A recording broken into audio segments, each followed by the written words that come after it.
Radhe Radhe, Dandavat Pranam. Dandavat Pranam. Welcome to Sri Sri Radha Dinu Bihari Mandir, Gopinath Bhavan, Sri Vrindavan Dham. Jai Ho. Shri Gurudev ki jai, Shri Prabhupada ki jai, Rupani Guru Varga ki jai, Saptam Goswami Sachidananda, Shri Bhaktivinoda Thakura ki jai, Tadiya Abhibha Maha Mahotsav ki jai, Patipavan Shri Nityananda Prabhu ki jai, Prem Purushottam Sachidananda Gaur Hari ki jai, Radha Dinu Bihari Ju ki jai, Radha Ramana Ju ki jai, Giriraj Maharaj ki jai, Hari Naam Sankirtan ki jai, Hare Krishna Mahamantra ki jai, Gaur Bhakta Vrinda ki jai, Shri Gaur Premanande Hari Hari Bol. So we will begin, as we always do, with Mangalacharan, page 1 of this book, Sri Gauri Giti Gucha, Vandeham, Sri Guru, Sri Yuta Padakamalam. I just have to check something really quick. One moment.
Shri Shri Maan Bhakti Pragya केशवैति नामिने अतीवर्त्यचरित्राय स्वश्रितानंशपानिने जीवदुःखे सदर्काय Shriram प्रेमदायिने नमः विष्णुपादाय कृष्णप्रेष्ठाय भूतले श्रीमते भक्तिसिद्धान्त सरस्वतीति नामिने श्रीवर्षभानवी देवी गणिताय कृपाभये कृष्णाय सम्बन्धविज्ञान दैने प्रभवे नमः माधुर्योज्ज्वलप्रेमाभ्य श्रीरूपानुगभक्तिना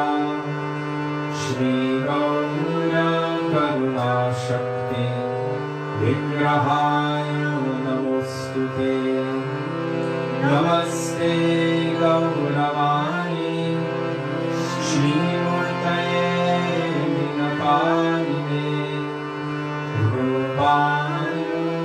रूपानुगविरूपाप सिद्धान्तध्वन्तहारिणे नमो गौरकिशोराय साक्षाद्वैरव्यमूर्तये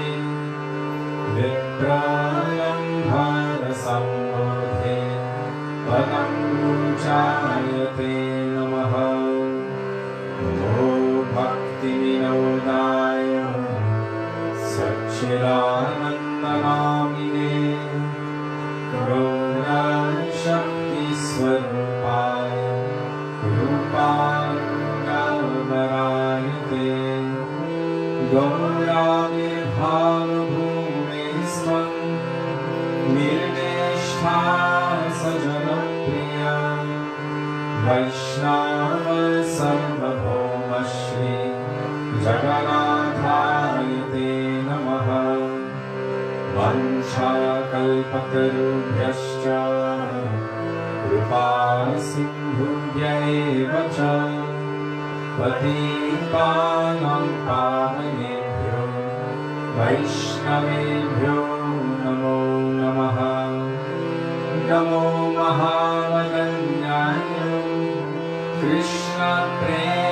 कृष्णप्रेमप्रदायते कृष्णाय कृष्णचैतन्य नाम्ने गौरत्विषे नमः हे कृष्णा करुणा सिन्धु दीनबन्धो जगत्पते Gopesh गोपिकान्त Radhakant नमोऽस्तुते तप्तकाञ्चन गौराङ्गी Radhe Vrindavaneshwari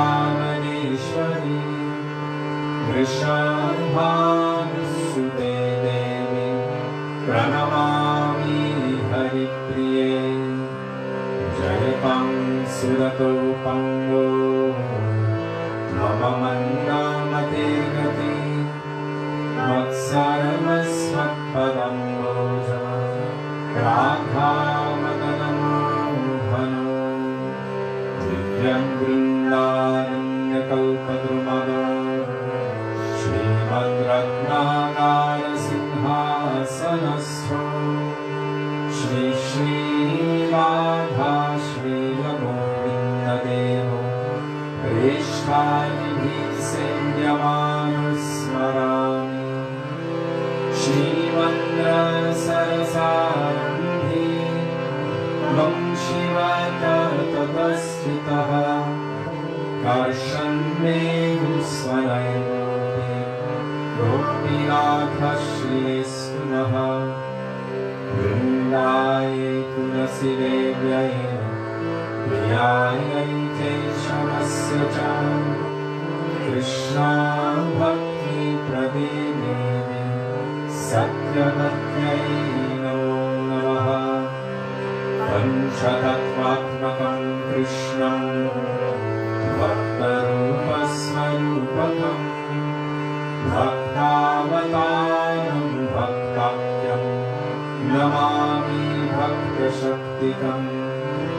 Jai Shri Krishna Chaitanya Prabhu Nityananda Shri Advaita Gadadhar Srivasadi Gaura Bhakta Vrinda Cheto Darpanamarjanam Bhava Mahadavagni Nirvapanam Shreyantairabachandrika Vitaranam Vidyavadhu Jeevanam Anandam Buddhivarthanam Pratipadam Purnamritashvadanam Sarvarma Sabaram Param Vijayate Shri Krishna Sankirtanam Hare Rama Hare Rama Hare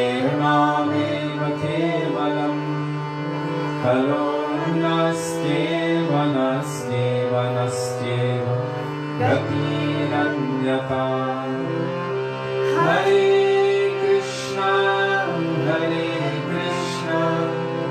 Krishna Krishna Hare Hare Hare Rama Rama Rama Hare Hare.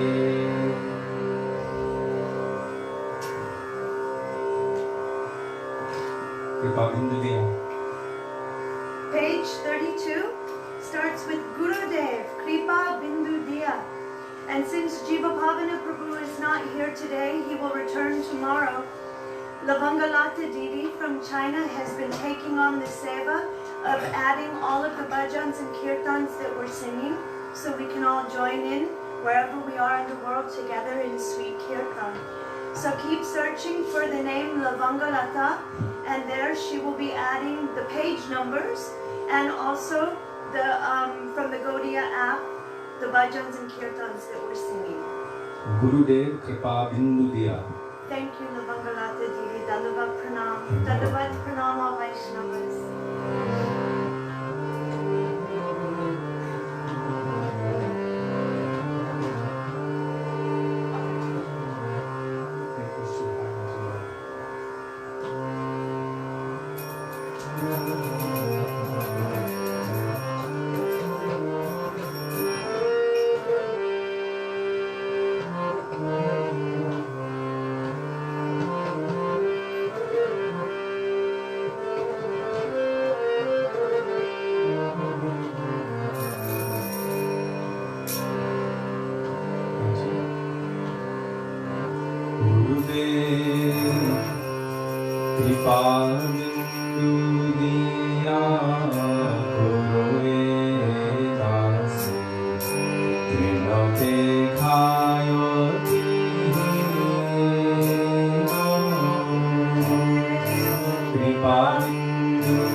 Dehonath Jatha Jamath Sakale Sama Korite Shakati Deonata Jata Jamata Tome to gai mo Hari Rama Sukhe Tome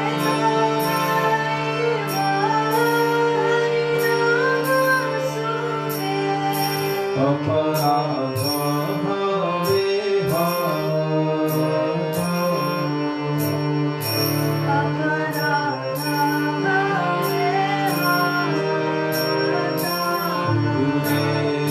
Kripa Vinduniya Koroye Dasi Krishna Dekhayo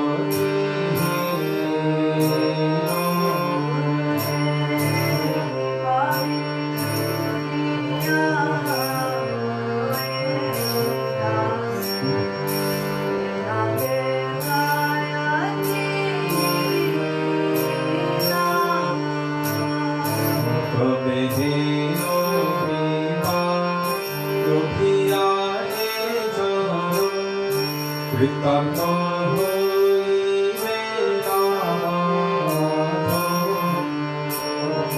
Kabedino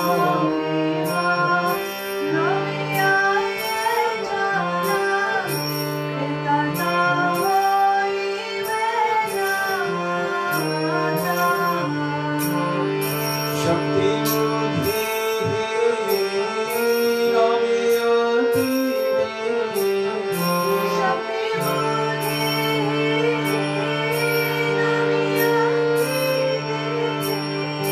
Guru More Ajusa Guru More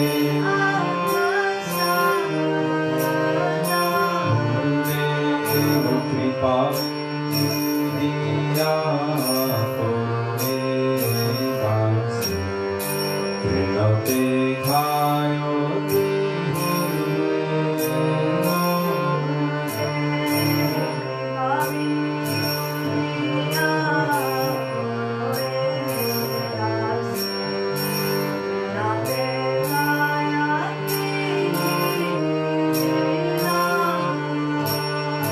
Yogyatani Chari Tichunahi Pav Kumara Karuna Sama Karuna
Srila Prabhupada ki jai, Srila Thakur Bhaktivinoda ki jai, Mohan Guru Varga ki jai, Guru Parampara ki jai.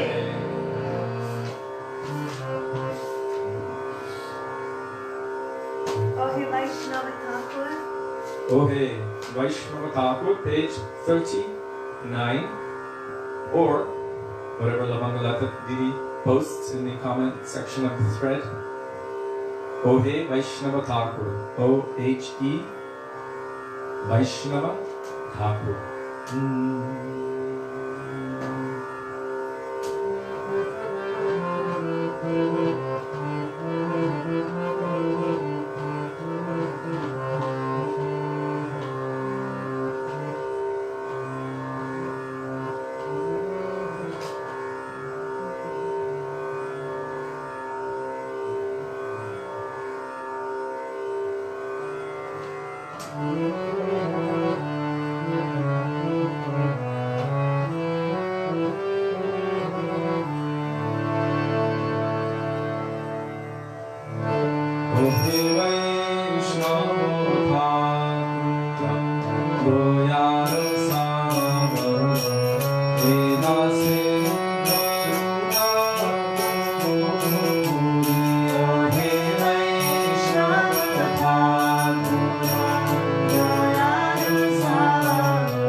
Vishaya Vasana Rupa, Chittera Vikar, page 48.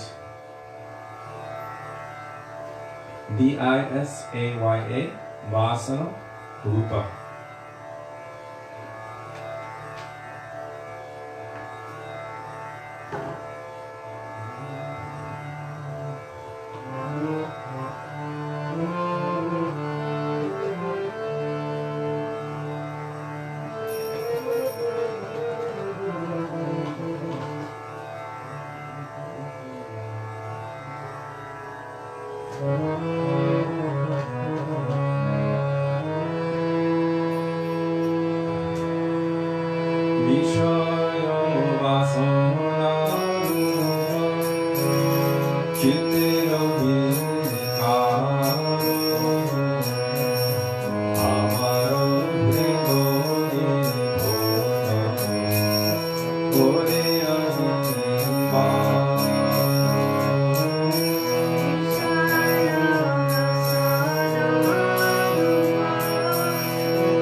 Swami Pad Ki Jai, Sri Sachidananda Swami Pad Ki Jai.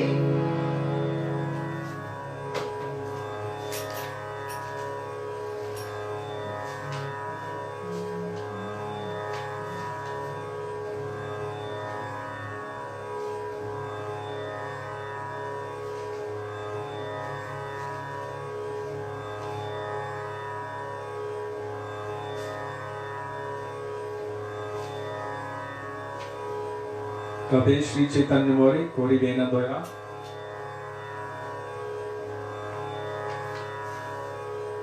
Today we're focusing on the bhajans of Srila Bhaktivinoda Thakura. Yes, sorry. Page 75. Just give it a minute.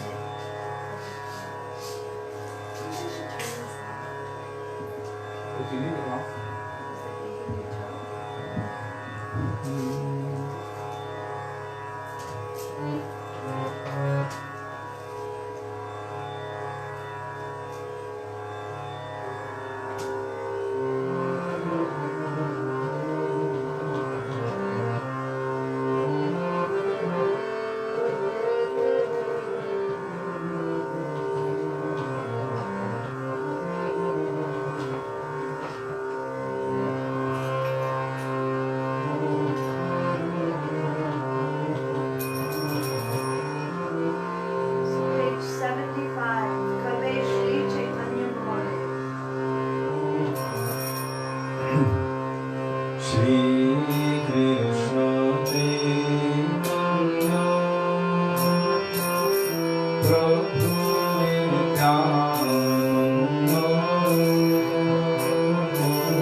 Nadia Godurme Nityananda Mahajan.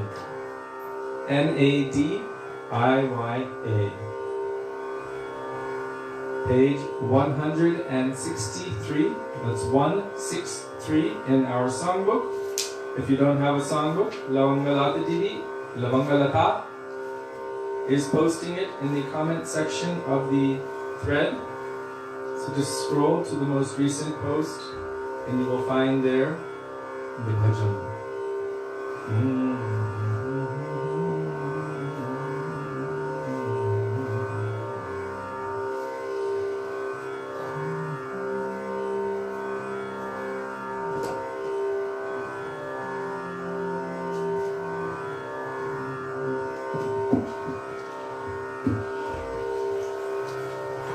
पतित पावन श्री नित्यानंद प्रभु की जय। प्रेम पुरुषोत्तम सचिनंदन गौर हरि की जय। Nadia Godrume, page 163.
Krishna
special requests?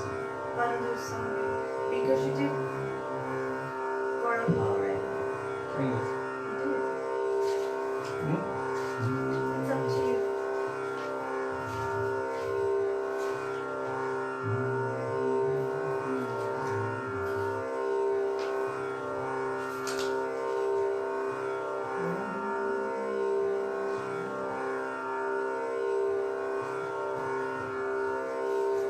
How about Hari Bole Mogar Goga Elo? How about Mahabal Haribol? Okay. Bol Hari, Hari Hari Bol. So it starts with the M. Maybe it starts with a B.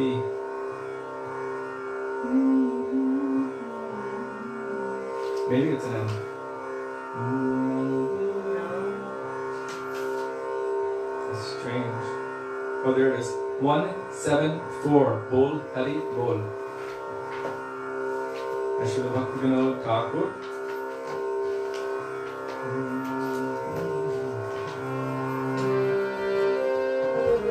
So it starts with Bol Hari Bol.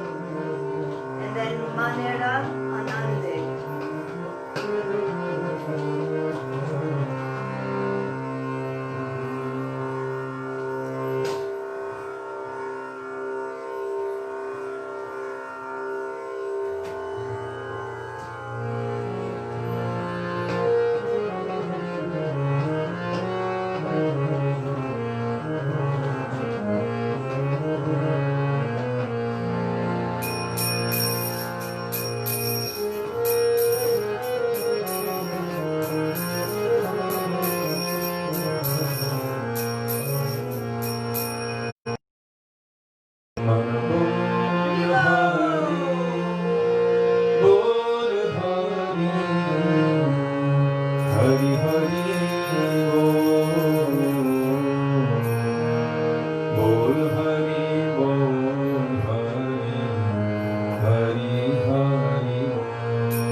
What's your Bandhu Sangeet?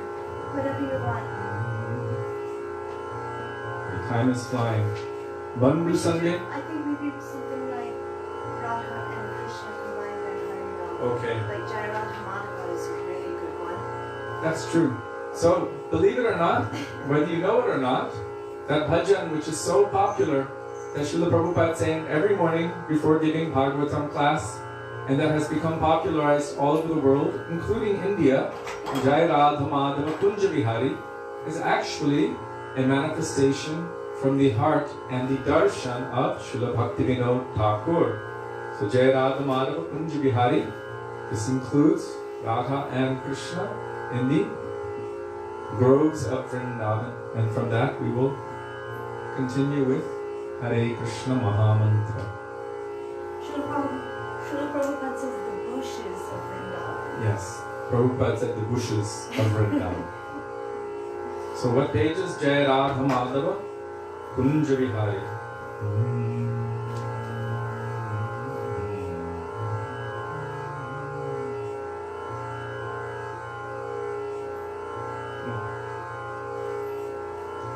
Page 158 in the songbook. And if you don't have the songbook, then you will find it posted by Lavangalata in the comment section of the thread. Thank you, Lavangalata Didi. Dandavat Pranam.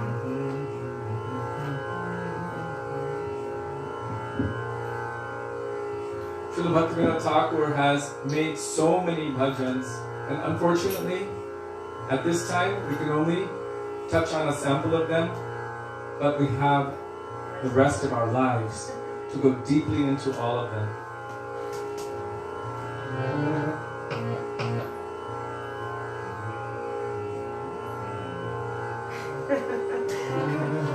He's like, don't need a page for that one.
Hare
Giriraj महाराज की जय, हरे राम संकीर्तन की जय, हरे कृष्ण महामंत्र की जय, गौर भक्तवृंद की जय, निताय गौर प्रेमानंदे हरे हरे।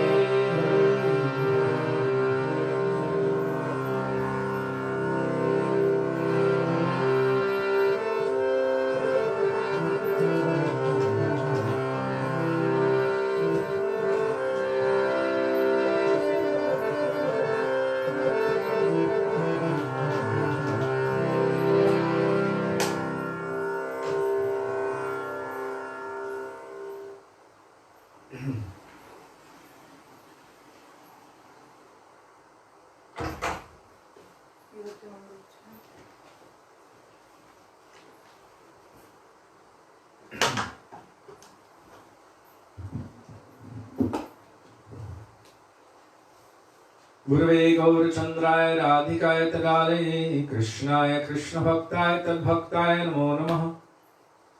अज्ञानतिमिरान्धस्य ज्ञानाञ्जनशलाकया चक्षुरुन्मीलितं येन तस्मै श्रीगुरवे नमः। नमो विष्णुपदाय राधिकाय प्रियात्मने श्रीश्रीमद्भक्तिवेदान्तनारायणेति नमो विष्णुपदाय कृष्णप्रेष्ठाय भूतले श्रीमते भक्तिवेदान्तस्वामिनिति नमो भक्तिविनोदाय सच्चिदानन्दनामिने गौरशक्तिस्वरूपाय रूपानुगम्बरायते वाञ्छाकल्पतरुभ्यश्च कृपासिन्धुभ्य एव च पतितानां पावनेभ्यो वैष्णवेभ्यो नमो नमः। श्रीकृष्ण चैतन्य प्रभु नित्यानंद श्री अद्वैत गदाधर शिवासरि गौरभक्तवृन्द हरे कृष्ण कृष्ण कृष्ण हरे हरे हरे राम राम राम हरे हरे। मुखं करोति वाचालं पंगुं लंघयते गिरिं यत्कृपातमहं वन्दे श्रीगुरुं दीनतारिणम्। First of all, I offer my Dandavat Pranam thousands of times in the dust of the lotus feet of our beloved Gurudev, Nitya Lila Pravishta Om Vishnupad, Ashto Tarashata Shri Srimad, Srila Bhaktivedanta Narayan Goswami Maharaj. And the same thousands of Dandavat Pranam in the dust of the lotus feet of our Nitya Lila Pravishta Om Vishnupad, Ashto Tarashata Shri Srimad, Srila Bhaktivedanta Swami Srila Prabhupada. And especially on this day, the anniversary of the appearance of Srila Bhaktivinoda Thakur in this world, I offer my Dandavat Pranam in the dust of the lotus feet thousands of times unto Saptam Goswami Sachidananda Srila Bhaktivinoda Thakur, and also to all of our Rupanuga Guru Varga, and to all Vaishnavas past, present and future, including all of you who are present with us today, I offer my Dandavat Pranam. Dandavat Pranam. Radhe Radhe. So today, as all of you know, we are observing the most auspicious, amazing, blessed day, the anniversary of the appearance of Sri Sachidananda Bhaktivinoda Thakur in this world.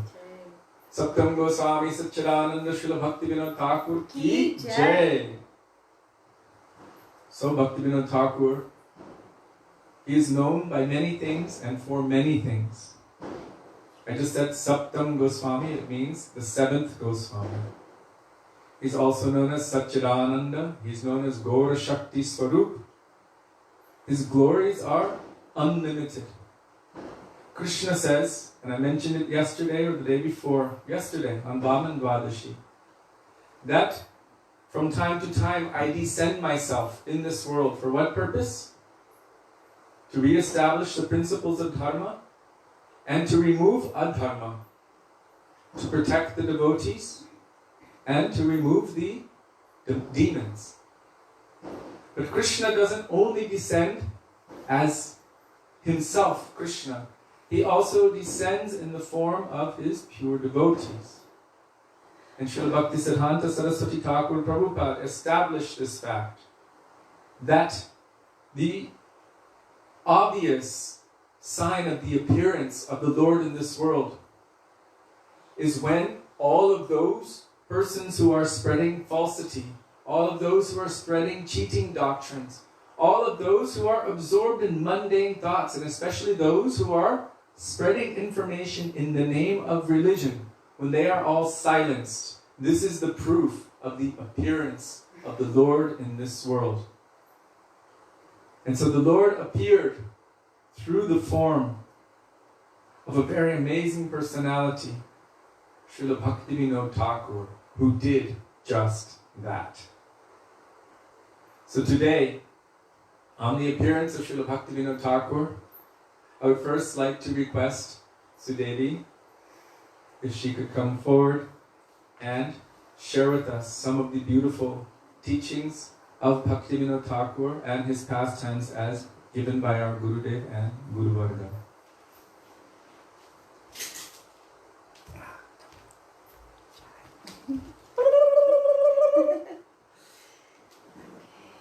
Would you like a little more light? No, it's okay. Dandavat Pranam. I did the Mangalacharna with, oh, there's the light, thank you. Kishori Mohan Prabhu. So.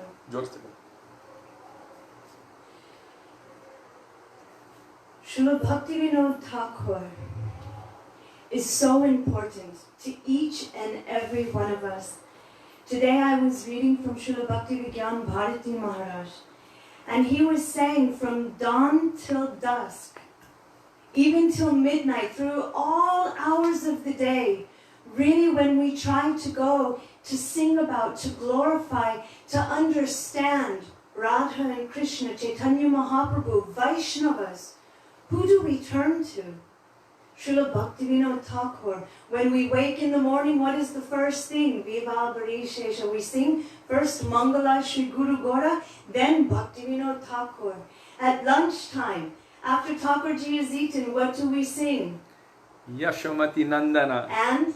Jai Radha Madhava. And then in the evening, when it's evening arti, what do we sing? Jaya Jaya Gura Chandir. And Jaya Jaya Radha Krishna Jugala Milan. Srila Bhaktivinoda Thakur is so present in every single aspect of our lives.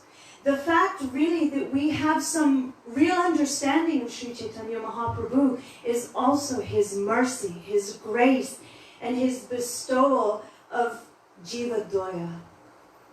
Jiva Doya means mercy to the Jivas. In this world, so many times we consider Jiva Doya like karmi people. People who are karmis means that they do good works in the world, and they do it for some kind of reward. And what are they doing? Oh, they're opening hospitals, they're feeding the poor, they're doing all kinds of welfare work of this world. But our Goswamis, especially Srila Bhaktisiddhanta Saraswati Thakur, Bhaktivinoda Thakur, they have explained that is not Jiva Doya. That is not mercy to the Jiva. It maybe is giving some temporary relief to any material body. But Jiva Doya, who is the Jiva? And how do you give mercy to a Jiva that is entrapped in this material world, in this body which is gross and subtle and mental and all kinds of things? So many anarthas, so much going on. How do you give mercy to that kind of Jiva? Jiva Doya, and not just to human beings. Jiva means every Jiva, every spirit soul. How do you do that? Oh, by giving Krishna, by giving Krishna to one and all. So Srila Bhaktivinoda Thakur came to do just that. In 1838, he appeared in the Nadia district, not so far from Mayapur Dham. And he appeared into a very wealthy kind of family. But his father died, left his body when he was quite young. I think he was about 11 years old, and so he went to live with his maternal grandfather, who is not known to be a Vaishnava, if I remember correctly. Actually, there weren't real, well, there always are real Vaishnavas present. Gurudev said otherwise this world would have no reason to exist. But Vaishnava Dharma and Vaishnava Siddhanta had been covered. So much so that actually when somebody heard of Gaudiya Vaishnavas, they turned away in disgust. They had no honor or respect for Vaishnavas. they were known for doing Sinful activities, drinking, smoking, bidis, going and doing kirtan, pretty much when someone dies, so that they can make any kind of donation. Nowadays, so many Vaishnavas are actually just doing kirtan to make donations, not even to talk about Bhagavad Gita or the nature of the Jivatma. So it became degraded so much so that the teachings of our Goswamis, the teachings of Vishwanath Chakravarti Thakur, had been covered. Even Navadvip Dham had been covered. So Srila Bhaktivinoda Thakur is actually, I think it was Srila Bhaktisiddhanta Saraswati Thakur said, just as Bhagirath Rishi, he called down, he did austerities and called for Ganga Maya to appear in this world. She actually is only in heaven, bathing the feet of Bhagavan and also circumambulating there. But what happened? His ancestors were trapped. They weren't liberated, and he knew, he heard that if Ganga Devi were to come and to come over their bodies, their ashes and their bones, then they would be liberated. So he did austerities and called Ganga Devi down. Srila Bhaktisiddhanta Saraswati Thakur said, in the same way, when Srila Bhaktivinoda Thakur appeared in this world, he also brought with him that flow of prema bhakti that was lost to this world. He again infused it in this world. This morning I was thinking of that bhajan where we say, Ghare Ghare Bule Prema Ami Aravan. It's to Nityananda Prabhu. And they're Nitai Guna Mani Amar. And it's saying in every single house, in every village, everywhere, even those who didn't want it were swept up in that deluge, in that flood of prem. And I was thinking how Bhaktivinoda Thakur embodies that mood of Nityananda Prabhu. How he went door to door and gave Krishna's name. So when Srila Bhaktivinoda Thakur was young, when he was born in this world, when he appeared, he was given the name Kedarnath Dutt. And he was very, very intelligent. From the age of 5 years old, we heard also with Srila Gaur Govinda Maharaj, Srila Bhaktisiddhanta Saraswati Thakur, our Srila Prabhupada, from very young, they were very attracted to Vaishnava Siddhanta and scriptures. So from the age of 5 years old, 5 to 7, Kedarnath knew Mahabharata and Ramayana. Wow. And he could actually give discourses on them. He could speak on them. If you asked him any intricate details, he would know them and he would know how to speak on them. It is said from a very young age, he would carry Bhakti Rasamrita Sindhu and so many works of our Goswamis on his head, while his father, Saraswati Thakur would carry those on his head, while his father would go out to give Harikatha. So from very young, he was very much attracted to Vaishnavism, even though those around him, including his family, were not, because of the bad name Vaishnavas were given. He had an arranged marriage when he was very, very young. So when he got married, it was later in life, but he was about 12 years old when his marriage was arranged, and the girl, I think, was 5. 7. Different places, different numbers, but 7, okay. But they didn't live together. It was an arranged marriage. They had that done, and then later on in life, they came together. Srila Bhaktivinoda Thakur, he went to university in Calcutta, and there he began to study so much theology. Especially he was reading about Christianity, Catholicism, he was reading the Quran, and he was learning so much about other religions and other faiths. And it is said that he had a lot of honor for Christianity, for the theism of Christianity, because instead of having so many gods that everyone was worshipping, they worshipped one supreme Lord, one supreme God. And he appreciated that very much. As time went by, he became a teacher, and he was teaching in different languages. Also, it is said he knew many languages.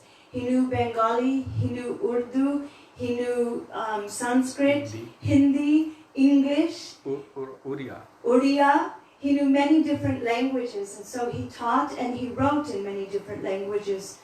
Today, a few times I heard that he began writing poetry at 2 years old.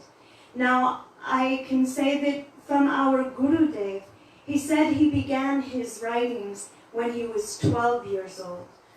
So it may be that there was a typo, and instead of a 1 and a 2 for 12, it said 2. But actually, our Gurudev said at 12 years old, he began writing poetry and writing books. And one of his first books, I think Gurudev said, was Prem Pradeep, was it? It was his first book. It was his first book, was Prem Pradeep, because he had association with those who were involved in the Brahma Samaj. Who was it? Tagore? What's his name? Rabindranath Tagore. It was his brother. They were very close in university, and they used to have so many discussions on Siddhanta and on theism. And they very much appreciated each other. And Bhaktivinoda Thakur would always fight for this mood of Bhagavan, not of Nirvishesh Brahm, of nothingness or formlessness or Mayavad, but actually the form of the Lord. So as he became older and he became married, he began to enter deeply into the philosophy of Gaudiya Vaishnavism. He was very, very much attracted to Sri Chaitanya Mahaprabhu. But something was very astonishing. At that time, it was very difficult for him to find a Chaitanya Charitamrita. It is said that it took him about 5 years to acquire a proper copy of this Chaitanya Charitamrita. When I read that, when I think about that, even just understanding how rare it was for us, we can go online and type it in, and all of the verses, everything is there, the purport is there. We don't even have to contemplate it. Our acharyas have contemplated it for us, and it's right there at our fingertips. In every household, you'll find Srimad Bhagavatam, the works of our Goswamis, Chaitanya Charitamrita.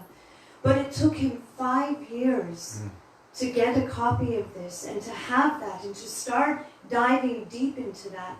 It is said that in one province there was a king where Srila Bhaktivinoda Thakur knew him and actually got Saraswati Thakur, Bimal Prasad, a job with this king. And this is where Bimal Prasad began to study all of the works of our Goswamis and Gaudiya Vaishnava literature. But also Bhaktivinoda Thakur secured many different literatures from this king. And so he began to refine this path of bhakti.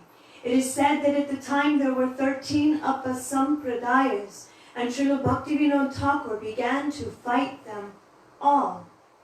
Now, we understand that Vaishnavas are always humble, but we hear that when someone is going against proper Siddhanta, when they are changing things, when they are misrepresenting the teachings and the philosophy of our Rupa Nuga Gaudiya Guru Varg, what happens? Humility takes another form, the form of anger. Not the kind of anger that has poison. Just like Hanumanji, when he burnt down Lanka, there was anger there. Oh, you kidnapped Sita. Lakshmi should be used in the service of Narayan. And here is Ravan trying to use Lakshmi in his own service for his own pleasure. So Hanuman burnt down Lanka. And the other example is of Arjuna. He fought in the Mahabharata war. Why? Because there was so much adharma in the name of dharma.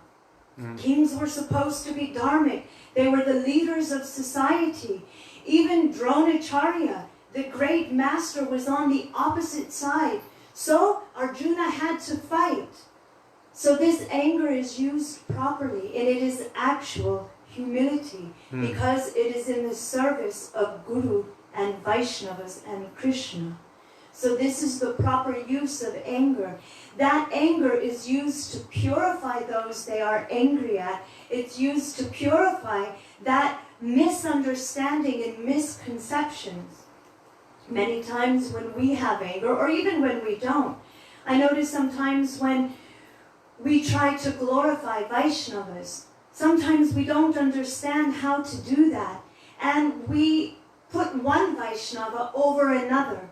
Oh, this one did that, so they're more important than that Vaishnava.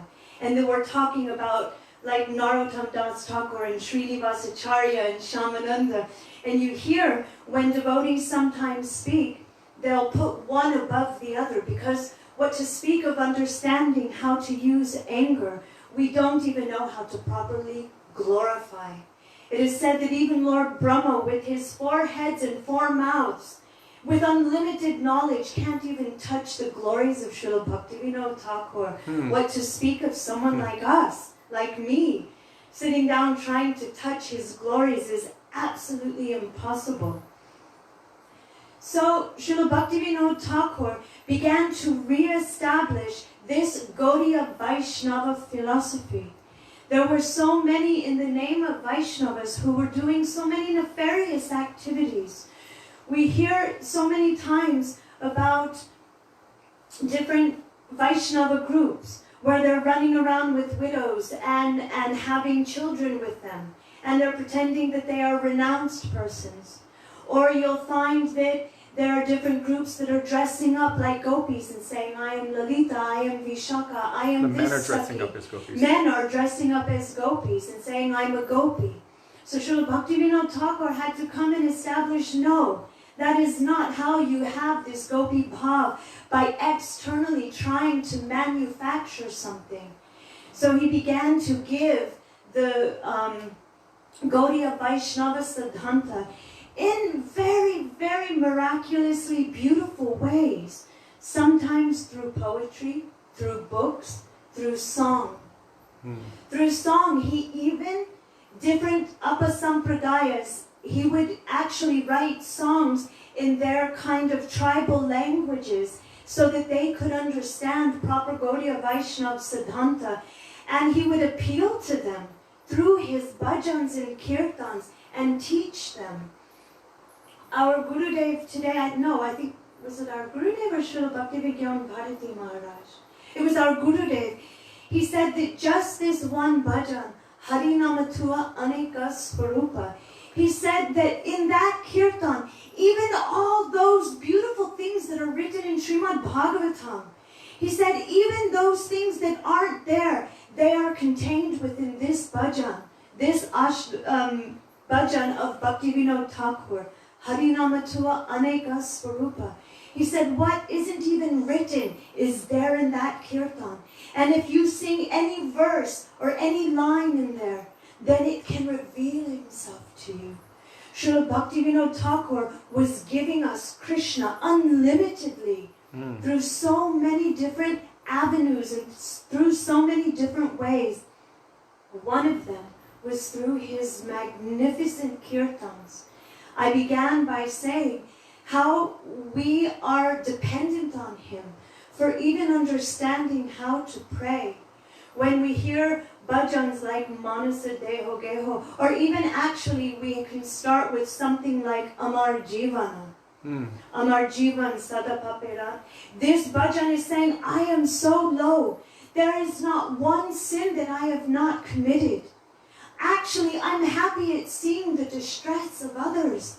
I revel in that and I look for that. And when you read that, sometimes we can even think, but I don't do that. I don't do that kind of thing. But then if you actually see the nature of people, just say there's a car crash on the side of the road. What happens? Everyone slows down to get a look at what's going on. And then if someone is having a problem in life, what do we say? Well, at least I'm not that. At least I'm not suffering like they are. So we see the good in our life according to the suffering of another. So in so many different ways, Srila Bhaktivinoda Thakur is teaching us. Today we sang this bhajan of Hey Vaishnav Thakur. Srila Bhaktivinoda Bharati Maharaj was explaining that in every verse of everything that Bhaktivinoda Thakur wrote, he said, if you will contemplate it deeply, you will find so much there. There is so much depth that is there. So then he said about that kirtan, Krishna se tomar. Krishna se tomar, Krishna dite paro, tomara shakati ache. He said, what is this? What is he saying there? He's saying that Krishna is yours. You have the Shakti, the power to give Krishna. Please give me Krishna. And then Srila Bhaktivinoda Bharati Maharaj began to explain what was the mood when he wrote that one verse. Not the whole kirtan, but just that one verse. And then he began to explain when Bhishma Dev, grandfather Bhishma, was lying on a bed of arrows for 52 days after the Mahabharata war. He was lying on a bed of arrows, actually given to him by Arjuna. It wasn't really a bed. Who was shooting him again and again in every part of his body, so that when he fell back, he was lying on those arrows. Yudhishthira was inconsolable. So Krishna brought him to the feet of Bhishma Dev and the Pandavas and Draupadi. There, Srila Bhaktivinoda Bharati Maharaj was explaining that Yudhishthira began to cry like an infant. He was wailing and wailing, look what I have done. This is all my doing. I have done this. You are lying here like this. And for what? So that I could have a kingdom, so that I can rule the world. What have I done? And he was lamenting. So then at that time, Krishna, taking pity on Yudhishthira, said to grandfather Bhishma, oh, grandfather Bhishma, you should please instruct him. Instruct him on the dharma of a king. And immediately Bhishma Dev began to explain to him, this isn't your doing. My happiness and my distress is according to my karma. You might have been an instrument to bring what is meant to me to come, but it is my own doing. It is my own karma. And then he began to give him talks on the dharma of a king. And what is Naimitic dharma? Well, actually, what is this worldly dharma? What we need to follow here. And he began to teach him these things. How can you say it's your fault? Sometimes when you talk with parents, and they're like, oh, my child has gone wayward and all this and that, and they take all of the blame. Or we think that our society, and we take all this weight on our shoulders. Actually, everything is perfectly situated. We are all meant to be in whatever situation we are in. Why? Because we have done this, whether knowingly or unknowingly. In a previous life or this life, we have made all the decisions that have led up to now. But somehow or other, mercy has entered our lives. Mercy in the form of Sri Guru, of Harinam. So, in the same way, after Bhishma Dev was telling Yudhishthira these words of dharma, and how can you accept my karma as being your fault? It's mine. Then he looks over at Arjuna, and he says, Krishna is yours. He is your Sakha. He belongs to you. I'm about to leave this world any time now, so I'm begging you, because he is yours. You have the power to give me Krishna. So when I leave this world, I'm begging you, give me Krishna. Give me Krishna. Krishna is sitting right there. He's not looking at Krishna and saying, give me you, I want you. He's looking at the Bhakta. And who is the one that actually put Bhishma Dev on that bed of arrows? None other than Arjuna.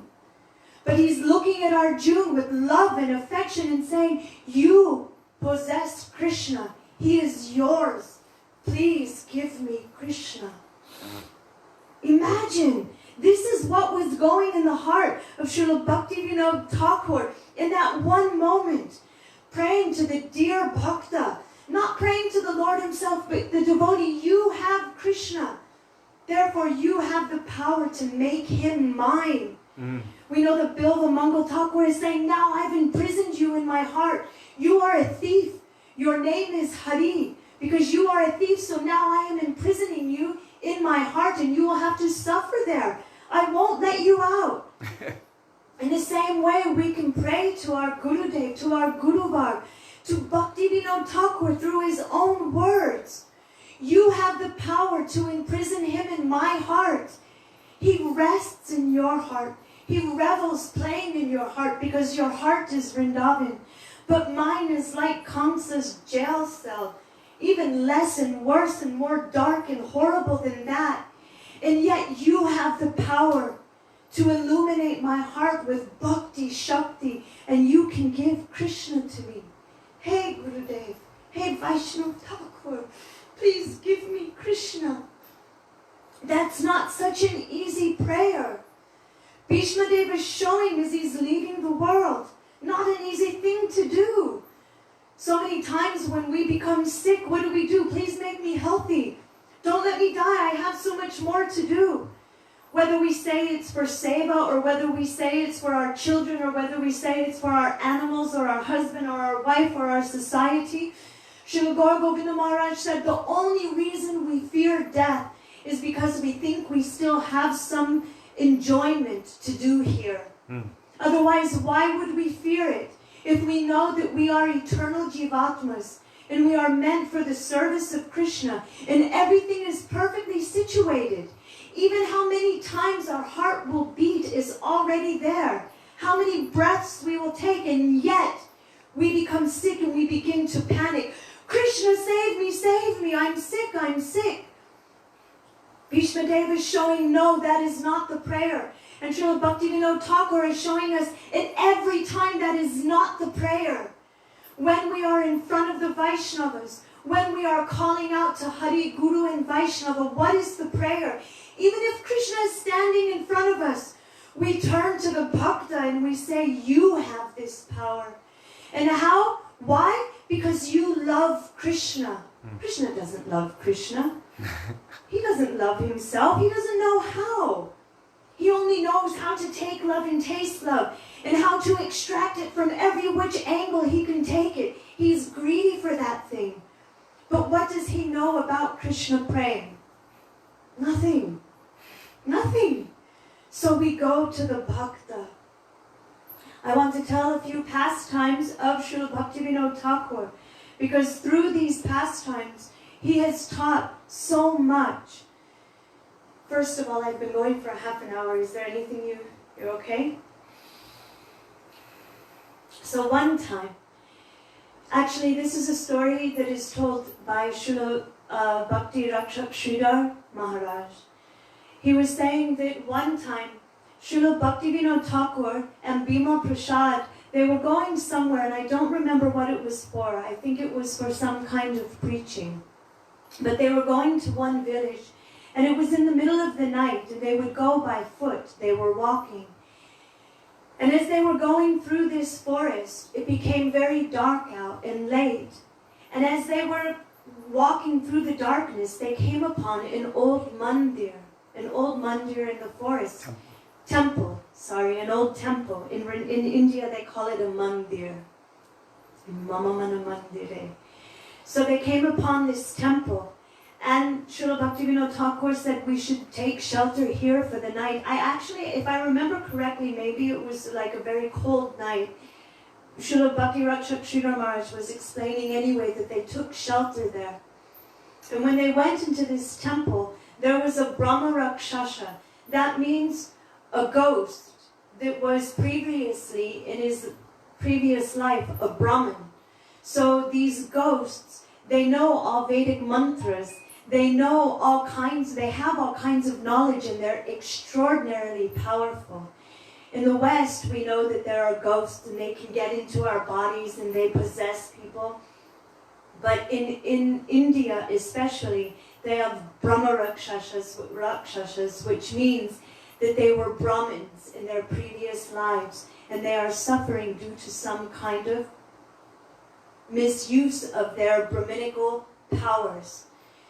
So when they entered this mandir and they were there in the middle of the night, it is said that all kinds of debris started going around, stones and glass started breaking around them. Poltergeist. Like a poltergeist. But what did Srila Bhaktivinoda Thakur do? Srila Bhaktivedanta Saraswati Thakur was the one who told this story. And Srila Sridhar Maharaj is repeating it, saying, he sat down and he began to chant the holy names of the Lord, chanting Hare Krishna, Krishna Krishna, Hare Hare, Hare Ram, Ram Ram, Hare Hare. And after some time, that ghost went away and they spent the night peacefully. Very, very early in the morning, they entered the village and the villagers were looking at them. And they thought, how did you come so early? It must have been that you were in the forest in the middle of the night. How did you survive?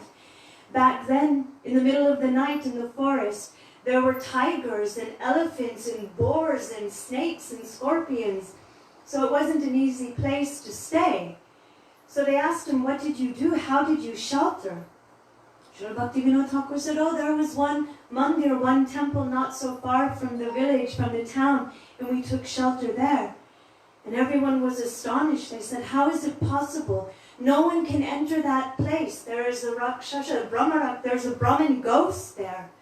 And due to his previous life's activities, by cheating others, using his Brahmin caste to do so, he has become a ghost. So how is it that you were able to stay there? And Bhaktivinoda Thakur said, oh, we passed the night peacefully, just chanting and remembering. And that was it. And everybody understood immediately, whatever this person will speak will have Shakti. Because he was able, through his Harinam, to liberate that ghost. Srila Bhaktivinoda Bharati Maharaj also explained that Ekadashi can do something like this. One devotee, her husband, he committed suicide.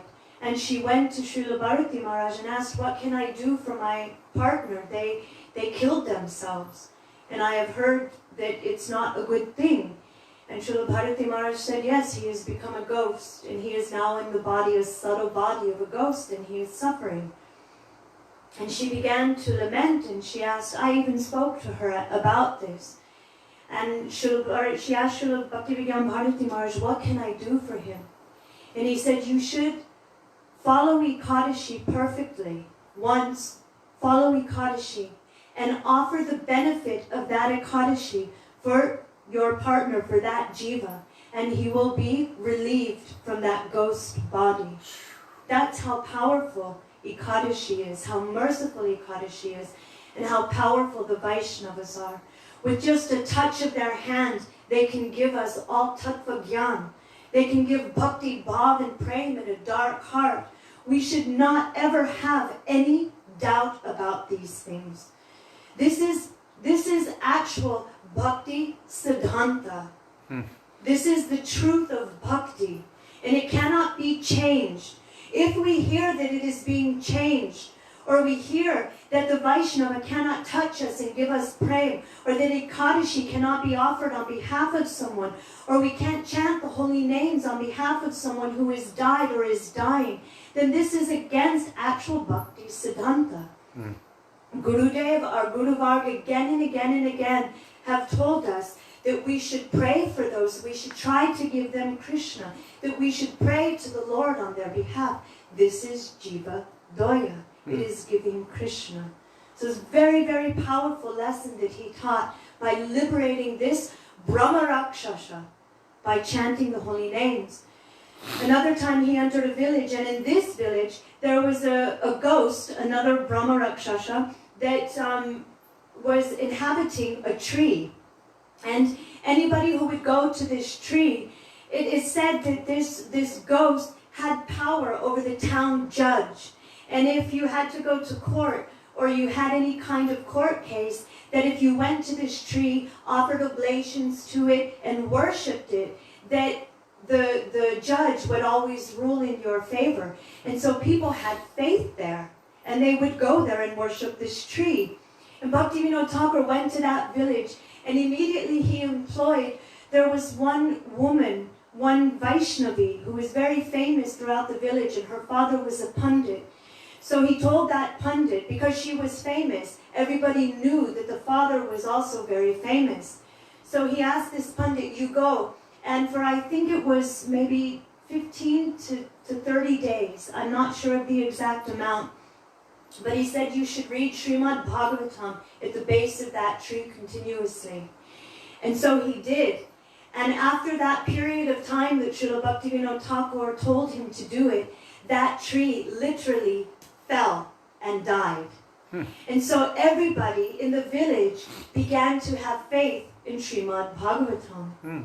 This is the nature of the Vaishnavas. Not only do they smash our anarthas, our unwanted things, it means putting our faith in those things that can't save us, like our family, our children, the stars, astrology, money, all kinds of politicians. Nowadays we're so mad at politicians because they're not God. They don't know anything. So that's nothing new. They're demoniac. Well, it has been since the time Krishna was present on the planet. And before that, what's new? Nothing's new. But what do? In place of ripping out our anarthas, our unwanted things, they give us Krishna. So that village began to have faith in Srimad Bhagavatam and the Vaishnava, in Bhaktivinoda Thakur. This is why Srila Gaura Govinda Maharaj says there is no ill effect. Srila Gaura Govinda Maharaj, but Srila Bhaktisiddhanta Saraswati Thakur. I get them mixed up a lot. Srila Bhaktisiddhanta Saraswati Thakur and Srila Gaura Govinda Maharaj preach very, very similarly. So Srila Bhaktisiddhanta Saraswati Thakur said there is no ill effect when coming in contact with anything to do with Chaitanya Mahaprabhu. If you are a welfare worker in the world and you go to give food, inevitably someone won't get it. Somebody will suffer, they will come late, they will have missed it, they will feel lamentation and sadness and hunger. There is always an ill effect. If you do good to one country, another country will suffer. If you take water from one place, it might fill up in another place, but it will empty there. So Saraswati Thakur said, in this world, there is an ill effect to everything you do, because that is the nature of this world. Those good works are temporary, and they are not eternal or lasting. But what is given by the Vaishnavas, what has come from Chaitanya Mahaprabhu, there is no ill effect. If the devotees go through any town or village, and somebody doesn't by chance get to know about it while they're there, but then they walk upon a neighbor's house and they say, oh yeah, the Hare Krishnas were just here. Boom, they hear Hare Krishna, and they remember Vaishnavas and Krishna, and Bhakti Sukriti is there. There is no ill effect.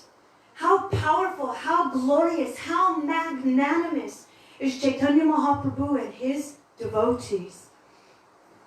One time, there was a mystic Siddha yogi. His name was?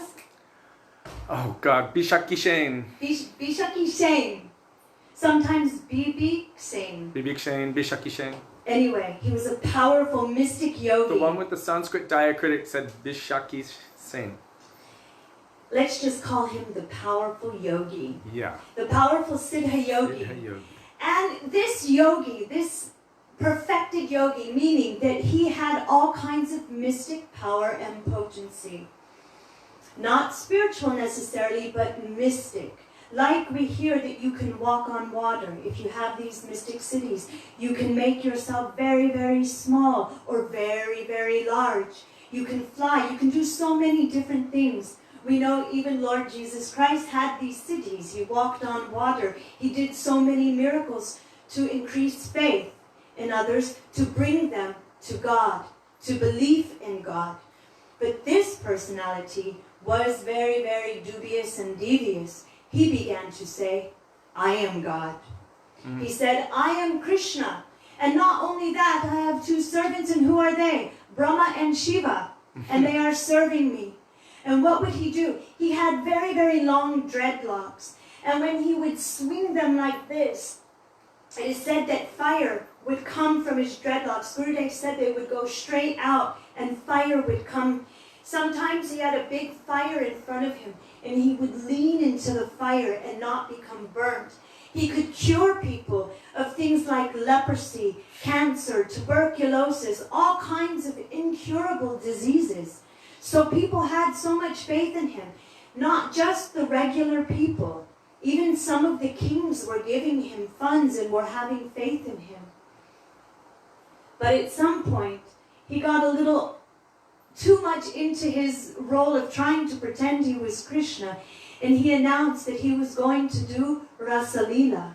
And so many young girls and women wanted to leave their husbands in the middle of the night and run out with this bogi yogi to do all kinds of bogus things, thinking that he's Krishna. The husbands, and our acharyas say the more educated persons, realize that this isn't Krishna. This morning, Kishori Mohan Prabhu came in the room. He said, "Do you want to know one of the proofs that he wasn't Krishna?" And I'm like, "Well, as if I need another what?" He said, "The fact that he was announcing he was going to do Rasalila. Krishna does all of that secretly. His mother can't know. His sakhas can't know. No one knows. Only those gopis that hear, Esho, Esho, Radhe, come to me, come to me. I'm going to die without you." And hearing the mood in the heart of Krishna, they ran. "I have to go to save his life. Without me, he will surely not make it through the night." And for seva, they gave up everything for Krishna. This person wanted to enjoy the property of Krishna. So, Bhaktivinoda Thakur was told by the British government, because one thing he was doing that was very, very dangerous. He was saying, not only am I... You didn't establish what Bhaktivinoda Thakur's position was at that time. I'm not there yet. Okay, take it. Not only am I God, not only am I Krishna, but after some time, I'm going to take over India. I'm going to overthrow the British government, and I'm going to be the supreme ruler. The British government didn't like this. They already knew there were all kinds of people here and there saying they are God, they are this, they are that. They let that stuff go, but this, and he had so many followers and he was creating havoc.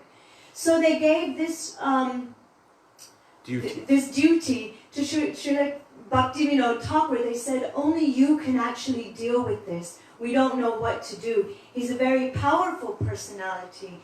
And so Bhaktivinoda Thakur, he went to this person, this mystic yogi, and he went in kind of plain clothes. He didn't want to go dressed like a magistrate. What was Bhaktivinoda Thakur's position in the government? I just said a magistrate. Okay. Didn't I? No. I just did. Yeah, but... I said he didn't want to go as a magistrate, as the court judge. Didn't let me finish. So he said he didn't want to go like this as an official person. He wanted to go to him in a way that wouldn't be too confrontational, because he knew this person had the greatest ego. So he went without his magistrate judge's outfit on and went in front of him. This Siddha Yogi just looked at Bhaktivinoda Thakur and said, "I know who you are. I know that you are the magistrate. This is the highest position that in the British government, when they ruled India, that any Indian could attain." And Bhaktivinoda Thakur was given this position. And so this mystic yogi was looking at him saying, "I know who you are. You don't have to introduce yourself to me. You are Bhaktivinoda. I understand, and you are coming to try to tell me that I should not perform Rasalila.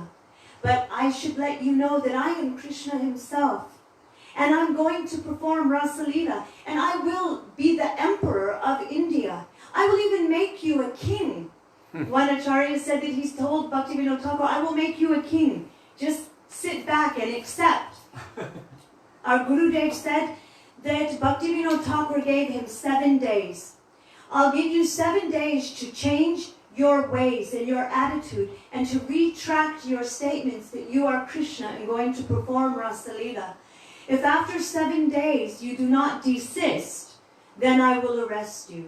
And this yogi began to laugh, and Bhaktivinoda Thakur left. After 7 days, he came back. "Well, what is your position?" This Siddha Yogi said, "I'm still going to do it. I'm Krishna. How can I not? I'm definitely going to do Rasalila." Bhaktivinoda Thakur said, "You should come to Puri with me, and you should have darshan of Jagannath." He said, what is Jagannath? He's just a big chunk of wood. I am God himself. At that time, Bhaktivinoda Thakur pounced on him and arrested him. It is said by different Vaishnavas that many of the Hindus were afraid of him.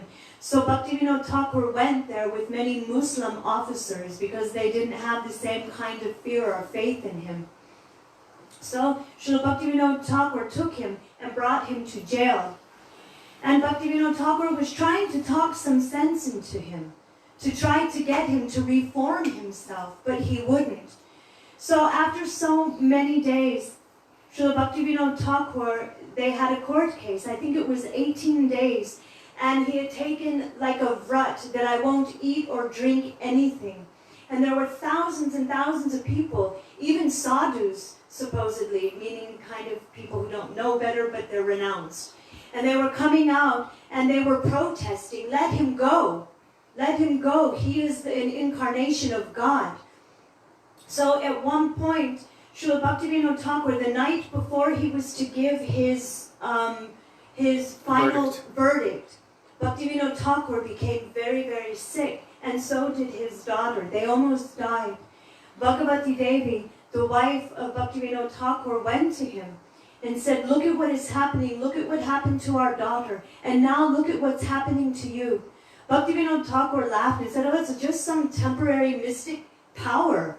It's nothing. He said, and if we all have to die, then we'll have to die. But we cannot let this go on in the name of Krishna, in the name of bhakti. Never. Let us die. But this I won't stand for. That was the conviction of Bhaktivinoda Thakur. Even his daughter almost died, but yet he did not give up. What did he do? He took shelter of the holy name. That morning, Bhaktivinoda Thakur went to that judge, and in the judge's chambers he said, did you see? Did you see what I did last night? That was me. I made you sick. Bhaktivinoda Thakur laughed. He said, yes, I saw what you did. I saw your trick. Now, I'm professing that you are guilty. And you will have to now be in jail. I think it was for some amount of months, 3 to 6 months, something like that. He gave him the verdict. It is said that at that time he started to swing his dreads. And he held his Shakti there. It is said that when somebody has those kinds of dreadlocks, that they hold their power there. So as he was fasting, and as he was not even drinking water, all of his prana, his Shakti, his energy, or his chi, was there in his dreadlocks. At that time, our Gurudev, Srila Bhaktivinoda Narayan Goswami Maharaj, said that he grabbed the jata, the hair of this Siddhi yogi, and with a big pair of scissors, cut them off. And at that time, he lost all of his power and fell on the ground. He couldn't even stand on his own anymore. And I think it was Srila Bhaktivinoda Bharati Maharaj who said that so many saw, oh, just with a haircut. Just with a haircut, he lost his power. What kind of God is this? And everybody stopped protesting and left.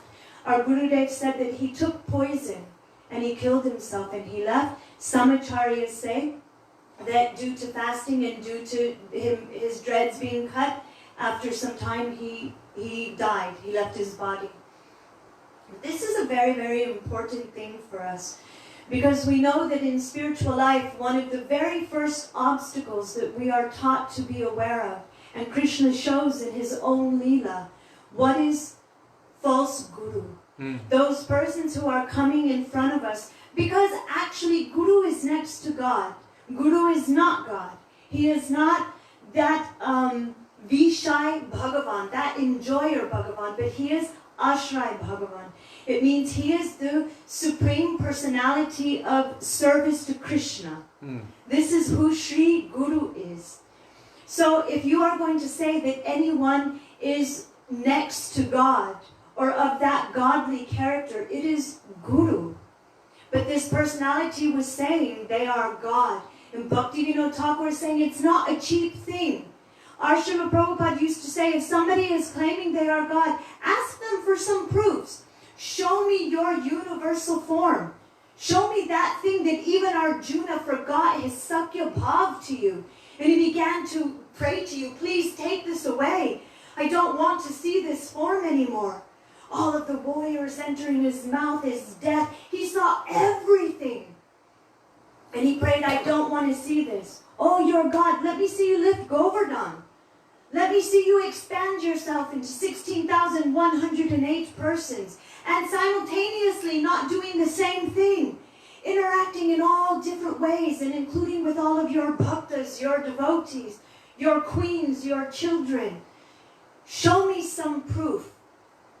So our Srila Prabhupada was very clear on this, that our acharyas, we do not accept false prophets and false gods. We do not accept these things.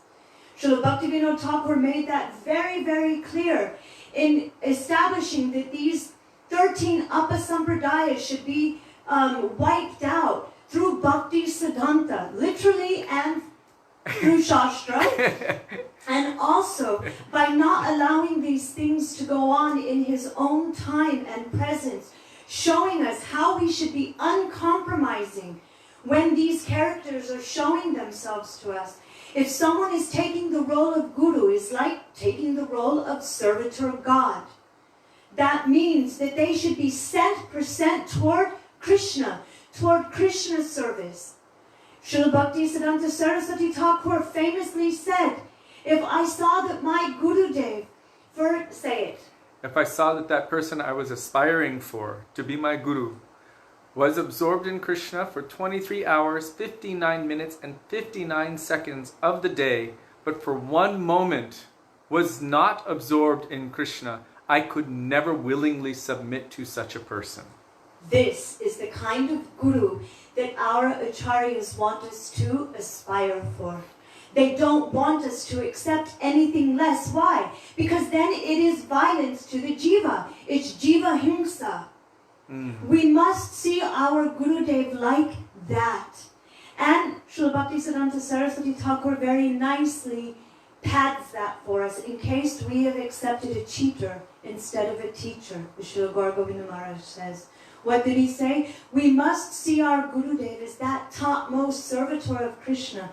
And even if we make a mistake, if we do that thing, Paramatma in the heart will hear that kind of mood as a prayer and arrange for that type of guru to come into our life. Today I was reading, I don't remember where, but it is a quote. I'm quoting it. It's from Srila Bhaktivinoda Thakur. But he was saying that there are different reasons that we can give up guru, and one of them is if we didn't actually understand the meaning of guru-disciple relationship, and we accept a guru without first examining their character and understanding who they are. We see this so much these days, that people will just waltz into town and initiate, oh, you're here, you're at my program, this is your new name, here's your kantimala, here's your bead bag, and here's your new name. Have a nice life. And you're my disciple. You're my disciple. I've seen it so many times, and these people, oh, are you initiated? Your name is Govinda Das. Okay, who is your guru? Oh, I forgot his name. I think it's There's some ma. And they don't even know what their guru's name is. This is not the way that we should accept guru in our lives. So Bhaktivinoda Thakur has shown us we should examine, and not examine through our senses. In Fiji once there was a rumor of a talking cow. And everyone on our island, we were in Taveuni, it is called the Garden Island of Fiji. And everyone was going over to Lambasa. It was like a 10-hour boat ride or something. They were going to Lambasa. And they wanted to see this talking cow, and they're all coming to us. Oh, you know, you guys are bhaktas, this, that, are you going to go see the talking cow? And we're like, no, we're not. You go ahead, let us know how it goes. So they go, you know, we didn't think anything of it. Of course, there's not a talking cow. So then they come back and we're like, so what did you see? And they're like, there was no talking cow. And like thousands of people were going from all over the Fiji Islands, and there was no talking cow. So we're told to use our intelligence, but what is our real intelligence? Shastra, Guru, Vaishnavas. This is why Bhaktivinoda Thakur painstakingly wrote over 100 books, thousands of bhajans, poems, preached so much, and more and more and more importantly, gave us two jewels, Gurudev said, Bhaktivinoda Saraswati Thakur Haribo. and the birthplace of Sri Chaitanya Mahaprabhu. Haribo. Why? Because if these two things did not become manifest in this world, what would have happened to this path of bhakti? How Srila Saraswati Thakur had to cut so many jungles. How he had to fight with the Smartas, the Jata Goshais, those who are coming in this seminal lineage, saying that we own this Thakurji, we own this Shastra, we are born like this, so we are the superior ones. Our acharyas have said no, that bhakti is the birthright, the janma adhikar of every jiva. Haribo. And Chaitanya Mahaprabhu did not appear to liberate just a few people of Bharatvarsh. Bhaktivinoda Thakur says he came to liberate not just people in India, not just people within the entire world, but all of the universes. Haribo. That is why Chaitanya Mahaprabhu appeared in this world. So who owns Chaitanya Mahaprabhu? No book, no one who just owns books or who is born into some kind of lineage. That doesn't mean that you have Krishna, that you have attained Krishna, or that you can even call Krishna to manifest in the form of the deity. No, only that person who loves Krishna, who has Krishna prem, can control Krishna and cause Krishna to descend in the form of his name, in the form of his deity, in the form of the words of our acharyas. Krishna can become manifest because their prayer is there, their Shakti is there. So Bhaktivinoda Thakur underwent all kinds of hardships and preaching for us. They tried to bribe him. The king of Jagannath Puri tried to bribe him. Not the king. The pundits, like the Mayavadis, these Brahmins, they said that there's no difference between a dog. Who's from Brahma Samaj. Brahma Samaj, Mayavad. There's no difference between a dog, a cat, a human, or God.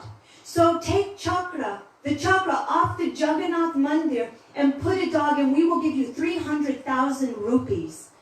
Now at that time, rupees were in solid silver coins and they were worth so much money. Even now, 300,000 rupees is a lot, but then it was like millions and millions of dollars. Bhaktivinoda Thakur not only did not even slightly budge on that, he began to preach strongly against it. Once the king there of Jagannath Puri, he somehow misused and stole 80,000 rupees that were meant for the service of Lord Jagannath. So Srila Bhaktivinoda Thakur, being in charge, not only was he the magistrate, but he was in charge of the Jagannath Mandir. And at that time, he did all kinds of reform, and they didn't like it. Bhaktivinoda Thakur, first of all, wasn't a seminal Brahmin. And he was going in there, and he was changing everything, showing who should do what kinds of service, what times things should be. He began to make all different kinds of changes, and they hated it. They didn't like it. So anyway, at that time, the king misappropriated 80,000 rupees, silver coins that were meant for the service of Jagannath. So Srila Bhaktivinoda Thakur, being in charge of the mandir, at that time punished the king. And he said, you will have to, I think for a period of some years, make 52 offerings a day to Lord Jagannath. The king started seeing that his own surplus of wealth was being stolen from him and being used for the worship of Lord Jagannath. Krishna is a thief. He was taking all of that money, and the king became so angry. So secretly, he hired 50 pundits to do yagyas, fire yagyas, for 30 days to kill Bhaktivinoda Thakur. Right. Tantric yajna. Tantric yagyas. We hear sometimes nowadays, when even within our Sangha, so-called, people sometimes say, oh, I'm afraid of that brahmachari, or I'm afraid of that Vaishnava because they do tantra and they'll kill me if I speak out against them. Bhaktivinoda Thakur had no such fear. He was not even slightly worried for such a thing. If I have to die, if I have to go to hell to carry out the order of my guru who is sent by Krishna, then I'll sign a contract. That's the mood of Bhaktisiddhanta Saraswati Thakur. It is the mood of our entire Guruvar. They are not afraid of Tantra, of Siddha Yogis, of Jata Gosais, of all kinds of Brahmins trying to come and kill them. They preach the truth. They do not compromise. So they did this, and they were trying to kill Bhaktivinoda Thakur. At the end of these 30 days, it is said that the only person that died was the son of the king. The prince died.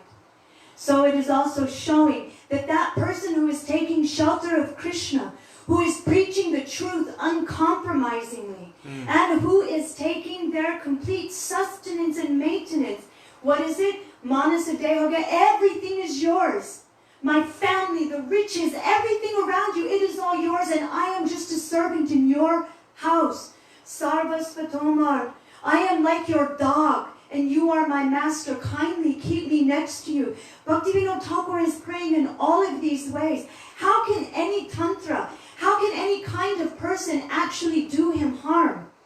Just think, who is Prahlad Maharaj?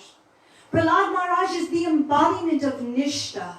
To Nishta. But who is Bhaktivinoda Thakur? He himself says, in his own writing, he starts by saying, Amar Jivan, I am the lowest of the low. And then, finally, he brings us to a point where he says, I realize that it is I, Kamala Manjari. And he tells what his body looks like a flash of lightning. Like a beautiful, bright flash of lightning. And the color of my garment is like the midnight clear sky with sparkling stars. He's revealing who she is, Kamala Manjari. Imagine that kind of personality that Krishna is bowing down in the dust of their feet. Please give me entrance to your Swaminiji. I also want to enter that Seva Kunj. We even know that during Rath Yatra, what happened? Without getting the mercy of Nayani Mani Manjari and Kamala Manjari, Jagannath could not go out of Vaikuntha, could not leave Dwarka and go to Vrindavan. Isn't it? He waited for 3 days until he got that permission. Just tell it a little bit. So the chariot stopped there. The chariot, he was the magistrate, but he was also in charge. Bhaktivinoda Thakur was in charge of the Jagannath Mandir. So at that time, Jagannath wouldn't move. He stopped in front of the house. The Rath Yatra stopped in front of Bhaktivinoda Thakur's house. At that time, Bimal Prasad, Bhaktisiddhanta Saraswati Thakur, who was called by Bhaktivinoda Thakur. Bhaktivinoda Thakur said, just as Advaita Acharya called and roared so loudly that he caused the descent of Chaitanya Mahaprabhu, in the same way, I prayed to Bimala Devi, the consort of Lord Jagannath, to send me someone who will preach Chaitanya Mahaprabhu's mission everywhere. And he sent me this, Bimal Prasad. That's why his name is Bimala Prasad, Bhaktisiddhanta Saraswati Thakur, who we will celebrate every other day. So, at that time, Jagannath stopped his cart there when Bimal Prasad was about 6 months old. That's the time for his first grain ceremony. So because Bhagavati Devi was the wife of the personality, Bhaktivinoda Thakur, in charge of Jagannath Puri, she was able to take that opportunity to take little baby Bimal Prasad on the Rath cart. She went up and she put the baby down in front of the Lord. And at that time, the garland fell around Bimal Prasad. And all of the pandas, everyone, oh, Haribol, Haribol. He's being blessed by the Lord himself. And at that time, she gave him his first grains, basically giving Krishna permission to enter Vrindavan. Because who are they? They are the maidservants of Srimati Radhika. They are so extraordinary, and they have come to this world to give what is so high. If your goal is something very, very limited or very easy, if your goal is just nirvana, you will find so many teachers and so many paths that can lead you there very easily.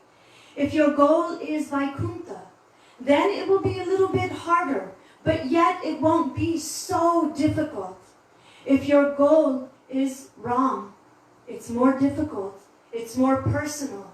So those personalities who can give you that relationship, if that is your eternal nature, then they are more rare.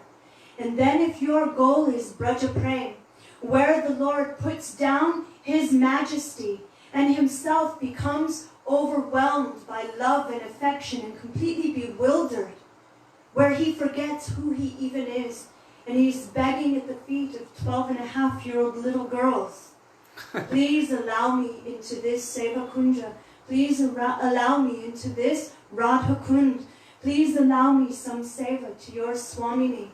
If Krishna is that vulnerable, then just imagine those personalities are the most rare that come to give that kind of secret prem.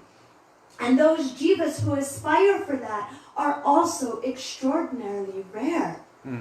If Chaitanya Mahaprabhu, who is Krishna himself, came at this time, not an incarnation of Narayan, but actually Brajendrananda and Shyamasundar, Krishna, with the mood of Srimati Radhika, appeared in this world at this time, imagine the jivas who have also congregated in the world at this time. It is not ordinary. It is not ordinary. Our Gurudev said that the jivas of this time, they are qualified for a specific type of prey. Not all, but those who have come to this line.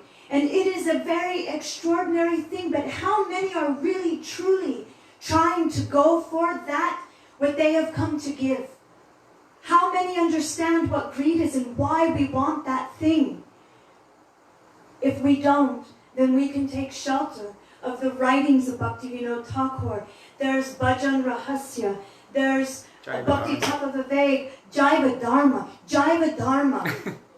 Our Gurudev said that Jaiva Dharma contains within it everything, from the beginning to the very, very topmost perfection. Gurudev studied it 108 times. And then he actually translated it into Hindi. From Bengali to Hindi. And then he would give lectures on it. And again, Gurudev would tell, first and foremost, that Srila Bhaktivinoda Thakur is the seventh Goswami. The seventh Goswami, we only know, really, our 6 Goswamis of Vrindavan through him. How would we know of them? How would we even know of Sri Chaitanya Mahaprabhu's birthplace if it wasn't for him? Chaitanya Charitamrita was practically not able to be available. It took him 5 years. What to speak of that? Navadvip Dham had been covered, just as Brajmandal had been covered after the time of Krishna. And then Chaitanya Mahaprabhu sent the Goswamis, Bhugarbha Goswami, Lokanath Das Goswami, all of our Goswamis, the 6 Goswamis here, you should uncover those places, find the lost deities, write scriptures. Am I going too fast? You're excited. I think you're trying to rush, but don't rush, it's okay. So everything became somewhat covered. So at the time of Bhaktivinoda Thakur, already Navadvip, Mayapur had all been covered. Chaitanya Charitamrita couldn't be found, but even Navadvip and Mayapur, the birthplace of Chaitanya Mahaprabhu, was hidden. It wasn't found. So Bhaktivinoda Thakur, he is the personality that has given us the understanding of all of our entire Guru Varga.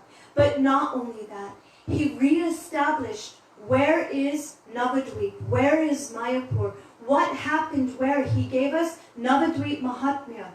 There he is taking us on the parikrama of Gaur Mandal and telling us about the pastimes of Sri Chaitanya Mahaprabhu and his parikar. One time, when Srila Bhaktivinoda Thakur was in Godruma Dweep at Swananda Sukara Kunj, it is said that actually he was across the Ganga and he was sitting on a veranda. Sometimes it is said... Dharmshala. In Dharmshala. In Navadvip. And he was overlooking the Ganga. And he saw something miraculous. He saw like a mandir, a very beautiful, extraordinary mandir, and a very effulgent, bright light coming from that direction. and he was looking at it, wondering. I think one of his sons was with him, and he asked, "Do you see that?" I read that somewhere, but please don't quote me, because I don't know where it's from. But I did read that. So the next day, Srila Bhaktivinoda Thakur went across the Ganga, and he went looking for that place. So he went there, and he saw that there was no temple there. And he was asking all of the villagers, was there a wedding here? Was there some kind of festivity? I saw something brilliant last night. What was happening? And they're like, nothing, it's quiet, it's jungle. And they're like, as a matter of fact, the place where you're going and looking and inquiring about, it's haunted. It's haunted. There's a sound there that only says, Haribol, Haribol, Haribol. Isn't it a Muslim graveyard? No, only Tulsi would grow there. Was it a Muslim graveyard? I thought that was close to there, and Param Gurudev had it uprooted in the middle of the night. After, yeah. After. Okay. But so the surrounding area became a Muslim graveyard. And we know that all of the holy places became like that. That they were desecrated. Krishna Janmastan, they broke that down and they built a mosque. Ram in Ayodhya, they broke that down, built a mosque. Now they're building a temple again, and it's... So they did the same in Navadvip. They made a graveyard in the place of Chaitanya Mahaprabhu's birth. And they said, we've tried to go there and we've tried to plant things around that area, but nothing will grow. It's haunted and it only grows tulsi. So Bhaktivinoda Thakur automatically understood how. He's also a parikar of Sri Chaitanya Mahaprabhu. He is knowing all of these things. But he didn't just take his own word for it. He didn't just have this darshan and say, now this is the place. What did he do? He went to Jagannath Das Babaji Maharaj, who was the senior most Vaishnava at that time. Our Gurudev said 144 years old. So old, Gurudev said, that his eyelids drooped over his eyes and he would have to have a cloth that would hold his eyes open. And Gurudev, in this lecture of Bhaktivinoda Thakur, said that he would lift his eyelids up and he would say, oh, I'm just an old turtle. And he said, so Srila Bhaktivinoda Thakur went not only to Jagannath Das Babaji Maharaj, but also Gaur Kishori Das Babaji Maharaj, and also he didn't go to Saraswati Thakur, but Bimal Prasad was also there. So you have 4 Mahabhagavats going to this holy place. As soon as Srila Jagannath Das Babaji Maharaj, 144 years old, had to be carried in a basket on his servant's head, I think his name was Krishna Das, he would hold him and carry him in this basket. Arriving in that place in Mayapur, Jagannath Das Babaji Maharaj jumped out of the basket and began to loudly chant and dance and do kirtan. And devotees were asking, what are you doing? And he's like, do you not see the kirtan happening there? He was actually experiencing the kirtan in Mahaprabhu's place. So Srila Bhakti Vigyan Bharati Goswami Maharaj said, those who have the eyes to see will always see Chaitanya Mahaprabhu's Leela happening now, just like in Vrindavan. Those who actually have Premanjana, eyes smeared with the salve of love, of praying, they will witness Krishna's Leelas everywhere. They won't see the dirt and muck and maya of this world. They will see Krishna Leela. Same with Navadvip and Mayapur. So then Jagannath Das Babaji Maharaj brought them a little bit to a different place, not so far from there, and said, you should dig here, dig here. So they started digging, and then they found a piece of the Mridanga that was broken by the Chankazi, and then it was established that this is Srivas Angam. So Bhaktivinoda Thakur, he didn't only take that as his praman, which it's enough. It's enough. But what did he do? It's evidence.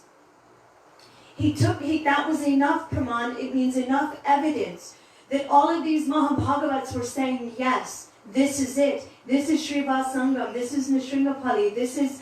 Even Bhaktivinoda Thakur understood that when he was doing arti in the evening, he smelt an aroma and he followed it and he found Nishringapali. So many beautiful leelas you can find about Navadvip Dham.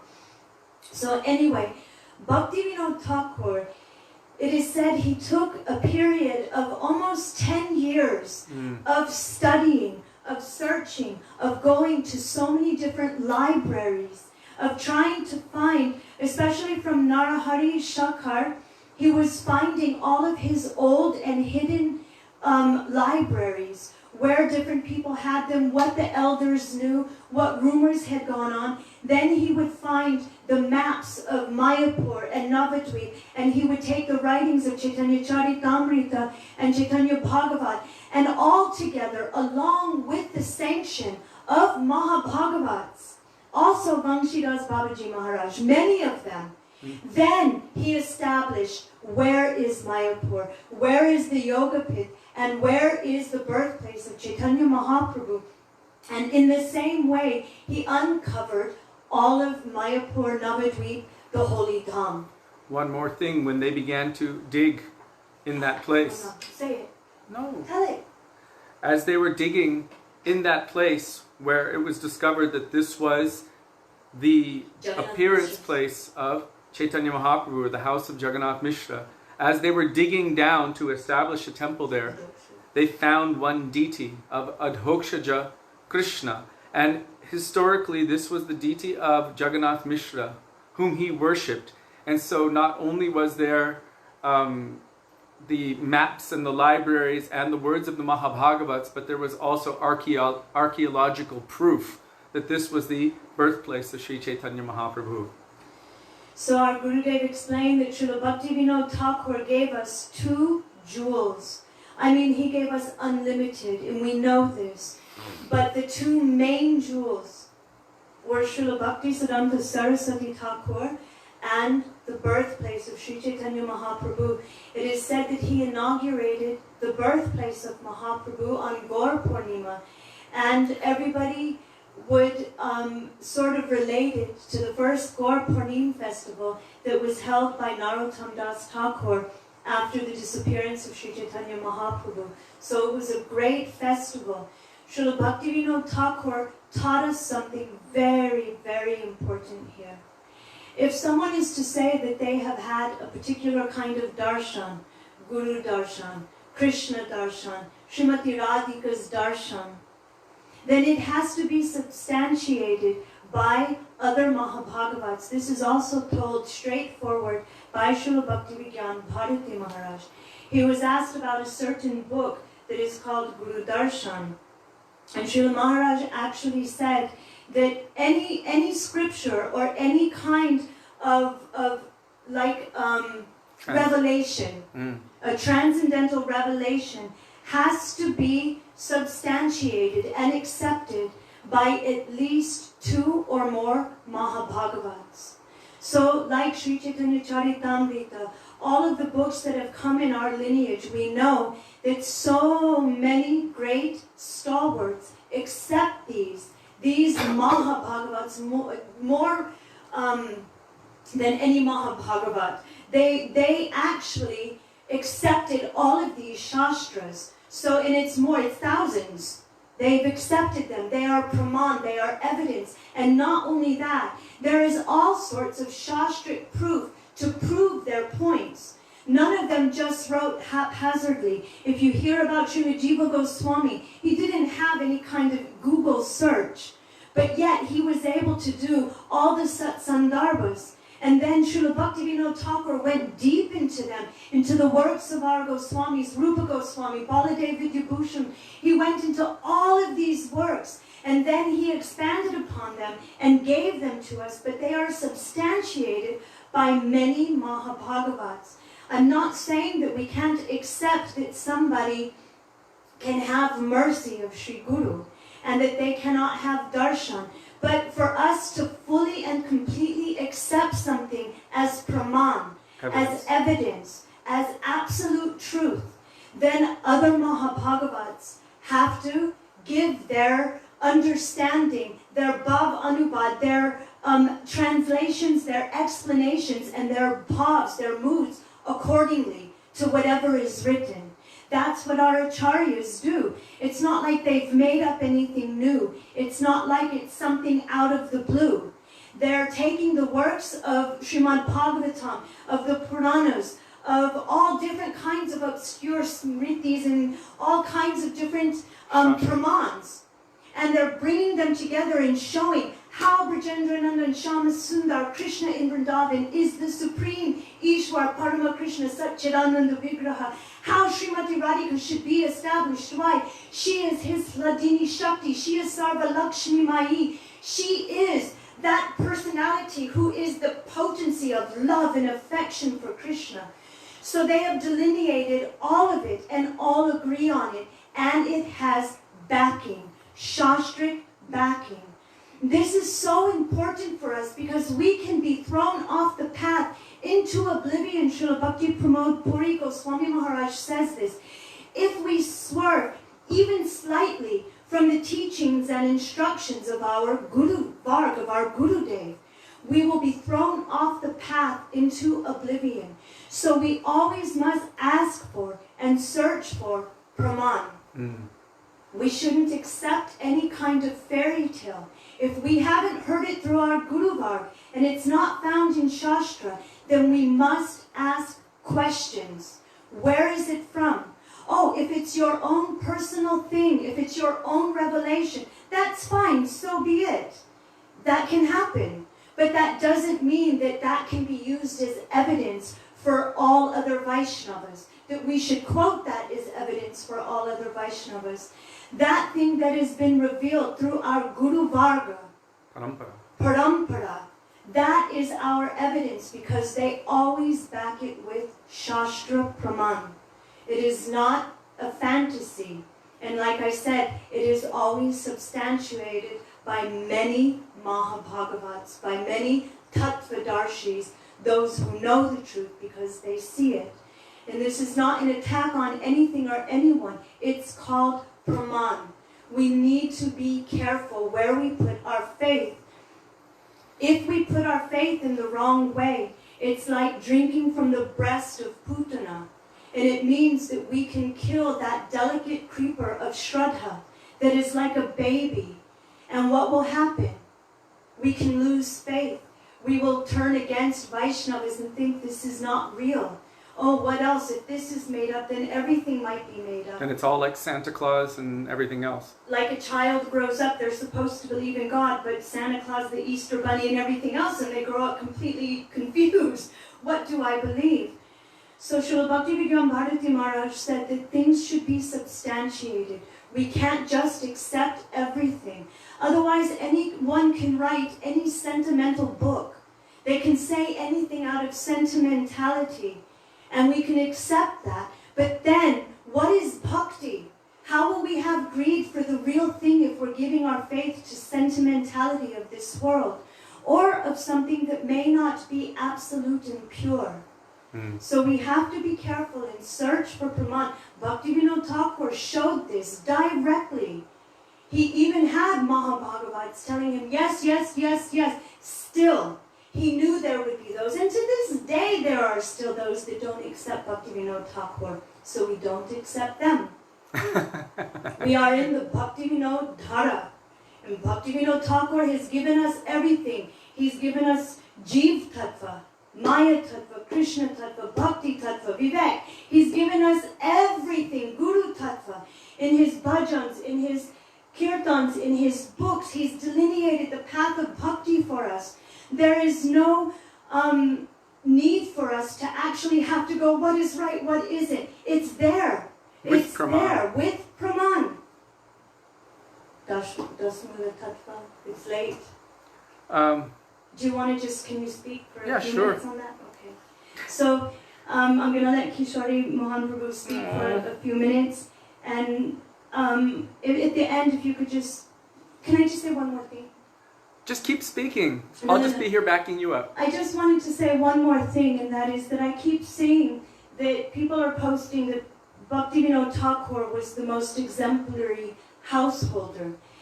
And I take a little bit of issue with that if we're not careful, because we can make it a mundane thing. Us householders are not like Bhaktivinoda Thakur or Bhagavati Devi, who was also a great Vaishnavi. upon her leaving this world, her last order was to Bhaktivinoda Saraswati Thakur to preach and to not be like a miser and do nirjan bhajan. And avoid sentimentality and don't compromise. And she told him to avoid sentimentality and not to compromise. And so I wanted to share something to prove that he's not a householder. It's not actually proper to say that, because I know that, okay, I don't even have children, but I expect my husband to give me his time. I expect him to do shopping and give me energy. I expect so many things as a householder. And I'm a traveling preacher, so to speak. And I know that even that, what we do is not normal. So what to speak of a normal householder, paying bills, living in the house, doing that, we shouldn't put him on that same kind of category, or even Bhagavati Devi. So I wanted to read his schedule to show you something. Slowly and clearly. Because I think it's because it's an important aspect of understanding that Bhaktivinoda Thakur was not a grihasta like us. And the example, if we want to use him as an example, then we will have to live like he lived. So here, his schedule is from 7:30 a.m. to 8. I'm sorry, wait, I'm starting over because now I can see. From 7:30 p.m. to 8 o'clock p.m., he would take rest. From 10 p.m., he would rise, and with an oil lamp next to him, he would write. At 4 a.m., he would take rest. At 4:30, he would rise, wash his hands and face, and chant japa. At 7 a.m., he would write letters. At 7:30, he would read. At 8:30, he would receive guests, and if no one came, he would continue reading Shastra. At 9:30 to 9:45, he would rest. At 9:45, he would take bath and breakfast. At 9:55 a.m., he would go to court in a carriage, and by 10 a.m., court would begin.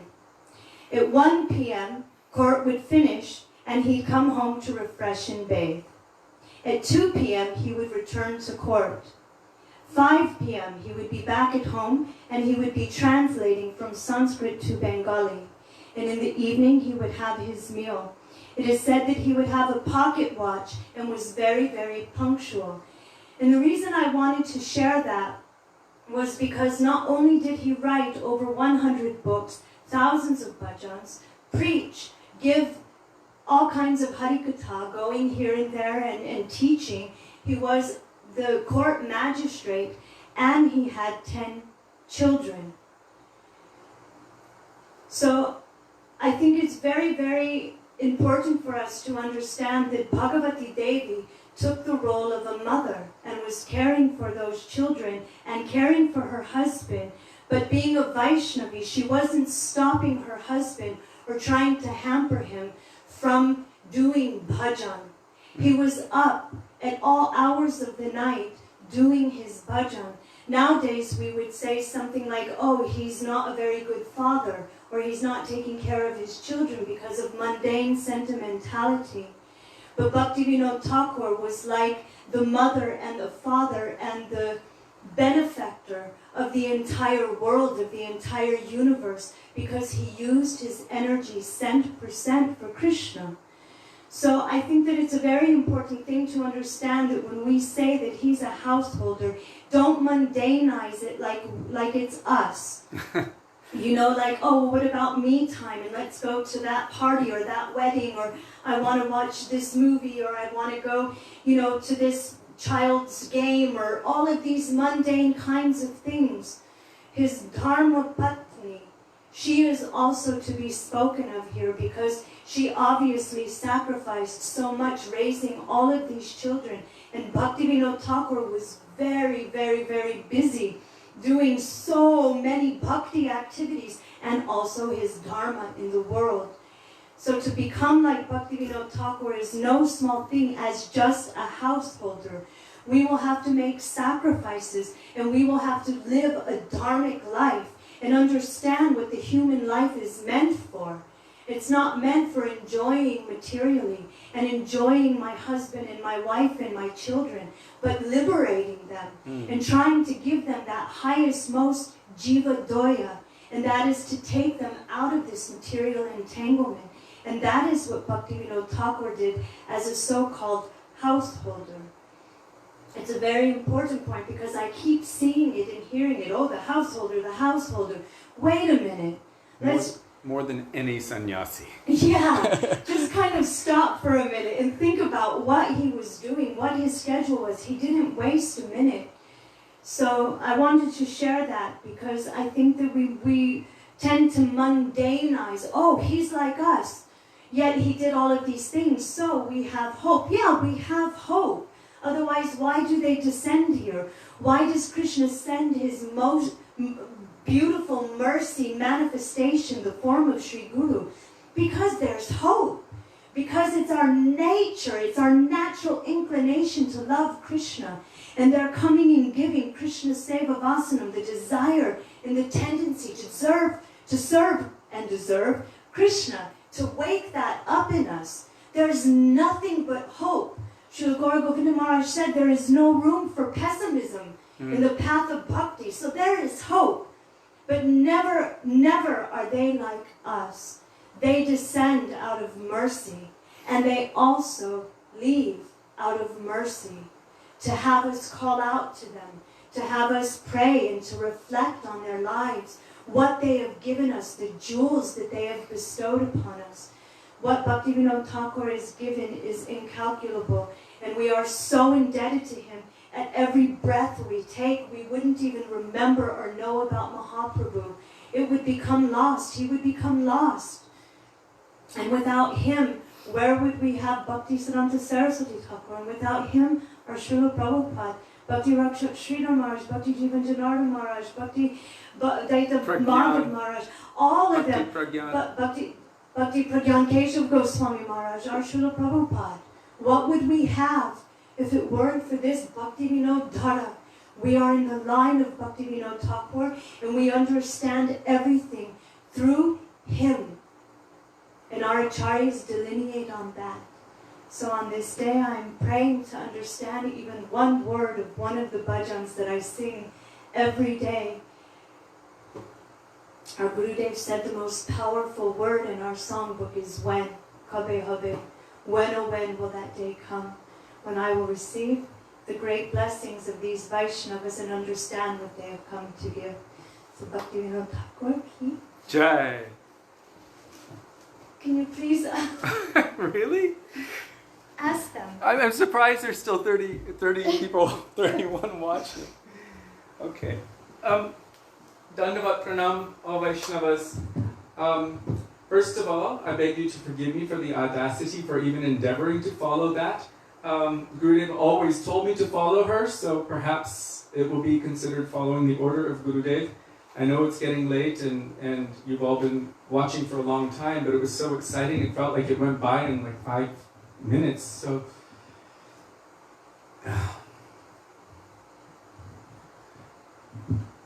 Srila Bhaktivinoda Thakur, as Sudevi just said, without him we would have nothing. We are following in the dhara, in the line, the conception of thought, the moods, the teachings, as we are receiving them through parampara. So someone just asked, what is parampara? Parampara means it's been translated as disciplic succession, but actually the Sanskrit term is guru parampara, or the succession of gurus. So really the succession of real disciple is that person, Sat Sishya, who is perfectly following the moods, the conceptions, the teachings, and the perfect receptacle of the mercy of their guru. So all of those in our guru parampara are actually real disciples, because they are observing, following, and taking shelter of the discipline that their guru has given them, and they're perfectly representing that. So Srila Bhaktivinoda Thakur was such a person.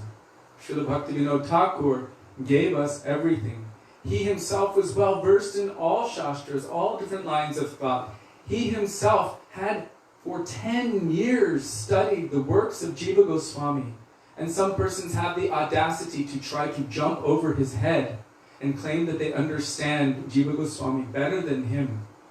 Those who are supposedly coming in the line of Bhaktivinoda Thakur, because now we have Google and we have database, so we can jump over the heads of our Guru Varga.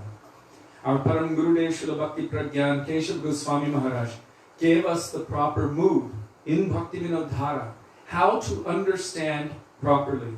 And he received that from his Gurudev, Srila Bhakti Siddhanta Saraswati Prabhupada. When there was an apparent misunderstanding between the teachings of Bhaktivinoda Thakur and Bhakti Siddhanta Saraswati Prabhupada, our Param Gurudev Srila Bhakti Pragyan Keshav Goswami Maharaj was consulted by his godbrothers. And they were thinking, well, Bhaktivinoda Thakur is senior to Bhakti Siddhanta Saraswati Prabhupada. He came first, so we should take his position above that of Bhakti Siddhanta Saraswati Prabhupada. Our Param Gurudev manifested unprecedented Guru Nishtha at that time.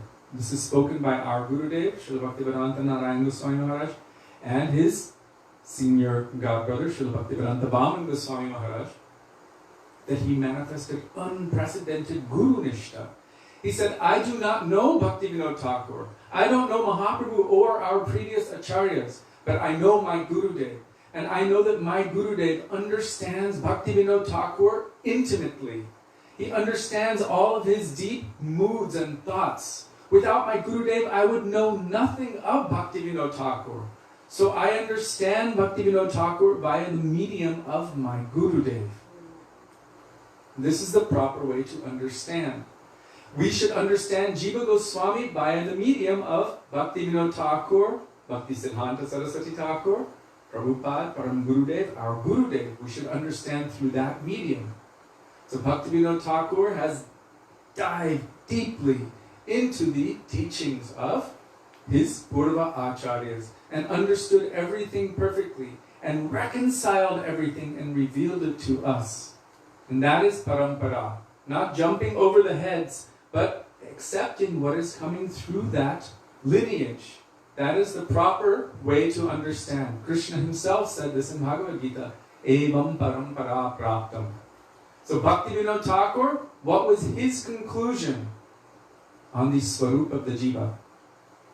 Why am I saying this? Because Srila Gurudev said something about his book, Jaiva Dharma.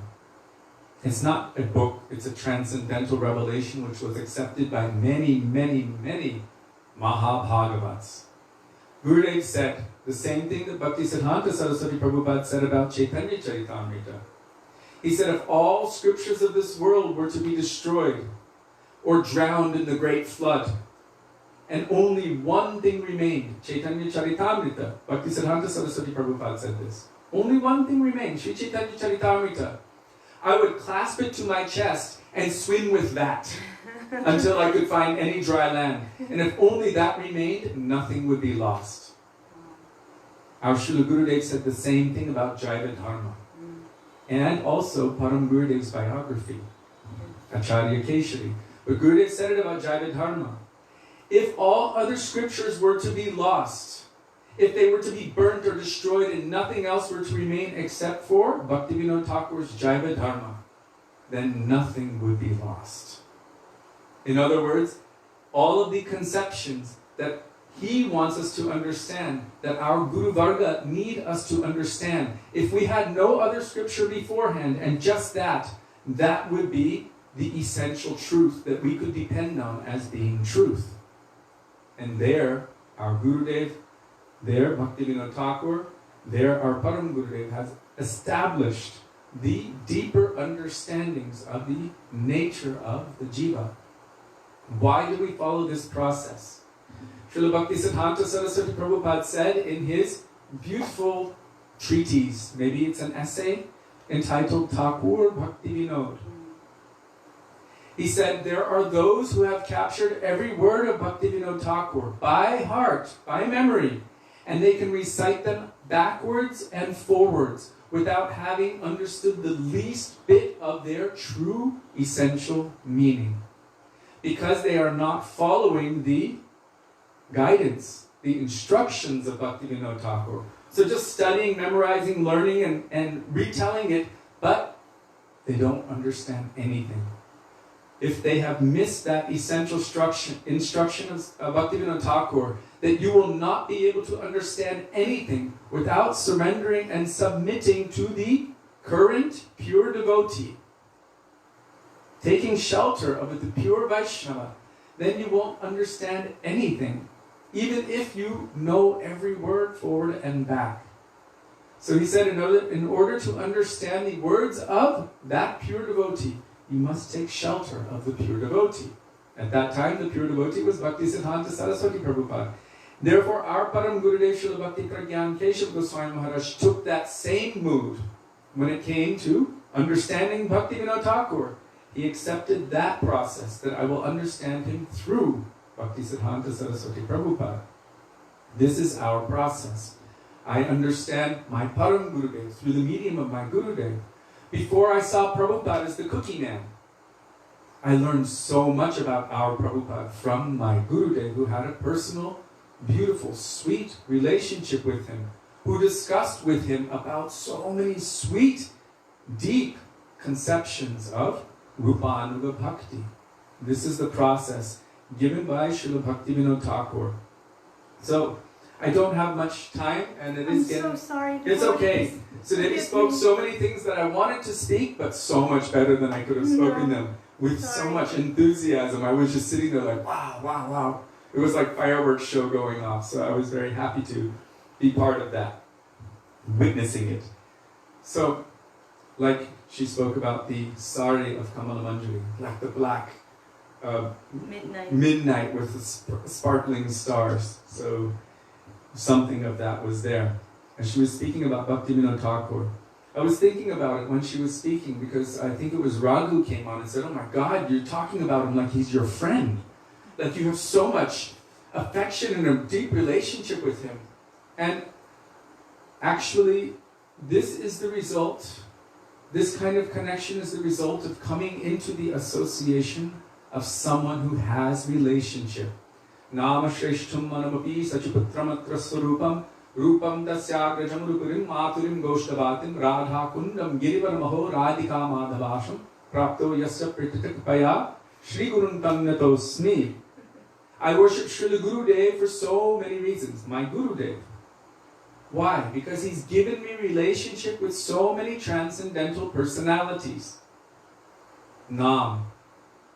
Shachiputra means Hari Nam, Hare Krishna Mahamantra. Chaitanya Mahaprabhu, Rupa Goswami, Sanatan Goswami, our Guru Varga, Bhaktivinoda Thakur. He has given me relationship with them. Giriraj Maharaj, with Govardhan, with Vrindavan Dham. All of the Brajvasis, Radha Kund, and Radha Madhava themselves. And he has given me assurance of attaining perfection in relationship with these personalities. So by coming into contact with any pure Vaishnava who's connected with any pure Vaishnava, then that feeling of mamata, they are mine and I am theirs, starts to form in the heart. This is my family. Krishnera samsar.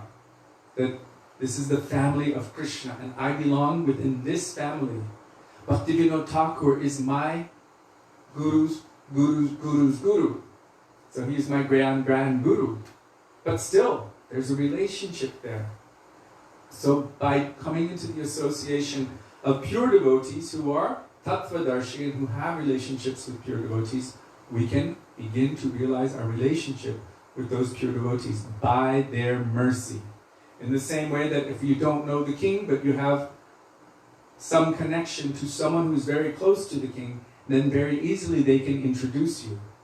So by the mercy of Guru, then we can develop relationship with all of these divine personalities.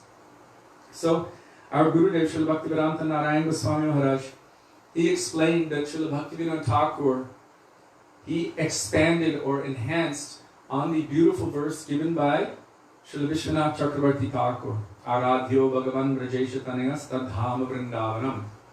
That what the opinion of Chaitanya Mahaprabhu, that there is nothing beyond, is the supreme worshipful object personality is Krishna in Vrindavan. The supreme topmost form of Bhagavan is Braje Brajendranandan. Radha's Krishna. Radha Kanta Namostute. That is the topmost. And the topmost form of worship or upasan is that of the Braja Gopis, the young married gopis of Vrindavan for Krishna. As Sudevi already previously beautifully explained, how in the middle of the night, in secret, they ran to serve Krishna. That Ramya Kachik Vasana Varajaguru Vargena Yakalpita Srimad Bhagavatam Pramanam Amalam. Srimad Bhagavatam is the topmost evidence. And Prema is the final destination. Prema Pumarto Mohan, the topmost goal or aspiration. So Srila Bhaktivinoda Thakur, the essence of all of his teachings has been encapsulated in one sutra or tattva known as Dasha Mula Tattva. And Srila Gurudev actually has said, don't take this bad, but unless you know this, you're not my disciple. That's not to say that you're not his disciple, but it means that he wants you to learn it. So what is that? Amnaya Praha Tattvam Harimihas Paramam Sarva Shaktim Rasabhim Tadhinang Shamshta Jiva Prakriti Kabalitam Tadvimukstamshta Bhavat Bheda Bheda Prakasham Sakalamapi Hare Sadhanam Shuddha Bhaktim Sadhyam Tat Pritim Evekyu Parishati Janan Gora Chandras Swayam Saha. So again, at the very end, he said, this is the conclusion of Sri Chaitanya Mahaprabhu, and basically he's saying that there's nothing beyond it. This is the Upadesh of the instruction of Chaitanya Mahaprabhu. So from this, all of his other Shastras are manifest. This is his Sutra, the form which manifests all of his books, all of the bhajans, and his own practice as well, what he taught by his own example. The first thing that he tells, Amnaya Praha. So Sudevi was speaking a lot about evidence, Praman. Amnaya Praha means one needs evidence, proper evidence. Because conditioned souls are prone to the four defects, we cannot depend upon evidence provided by conditioned souls. So all of the evidence that people are collecting from the internet and reposting it saying, this is the truth, no, this is the truth. It's all creating confusion because none of it is the truth. It's all mundane, it's material, it's temporary, and it's just the loop. So something is being told and the result is going to be negative, as she already told, because it is not related to transcendental truth. So one person will become something, oh my God, look at those really rich people, they must be demons. And then we start criticizing them, meditating on them, and then what happens? We become them, they become us. This cycle goes around and around and around. So what is the benefit of that? So Amnaya Praha means Shastric evidence. Evidence which is given by the Supreme Lord himself and those who are Tattvadarshis, seers and knowers of the truth, and all of those who are also supporting those who are seers and knowers of the truth, who are also seers and knowers of the truth. I have to qualify that. Srila Bhaktivinoda Thakur also established that any experience which is in line or in alignment with Shastra, Guru, and Sadhu, this can also be considered as evidence. So if we have an experience, like the other day I told about my experience of first seeing Yamuna, I was proving the point that I had material vision. So that experience was in line with what our Shastra is telling, that if you come here without being under the guidance of any sadhu, then you will just see the external Mayic covering of Vrindavan, you won't see the real Vrindavan. So I was giving my own experience which aligned with the teachings of Shastra, so that is also considered evidence if it aligns with Guru Sadhu Shastra. So, Amnaya Praha, also the spotless evidence is Srimad Bhagavatam, because that is the ripened fruit of all Vedic literatures. So Bhaktivinoda Thakur put a lot of emphasis on Srimad Bhagavatam as the topmost spotless evidence, because his Amnaya Sutra, or Dashamula Tattva, is manifest from this Vishwanath Chakravarti Thakur's verse. It's actually all of the form of Chaitanya Mahaprabhu. Amnaya Praha Tattvam Harimiha. The Supreme Absolute Truth is none other than Krishna. Krishna means the Supreme All-Attractive Personality, but there it says Hari. What is Hari? Hari means he was stealing. How attractive is he? You cannot help yourself. Everything is being stolen by him. Tattvam Harimiha Paramam Sarva Shaktim Rasabhim. Paramam Sarva Shaktim. He is the source of all Shakti. So from him all potencies manifest. Srimati Radhika, Uma, Ramma, Satya, from Radhika all other Shaktis manifest. So he is Sarva Shaktiman. He is the source of all energies. Every kind of energy.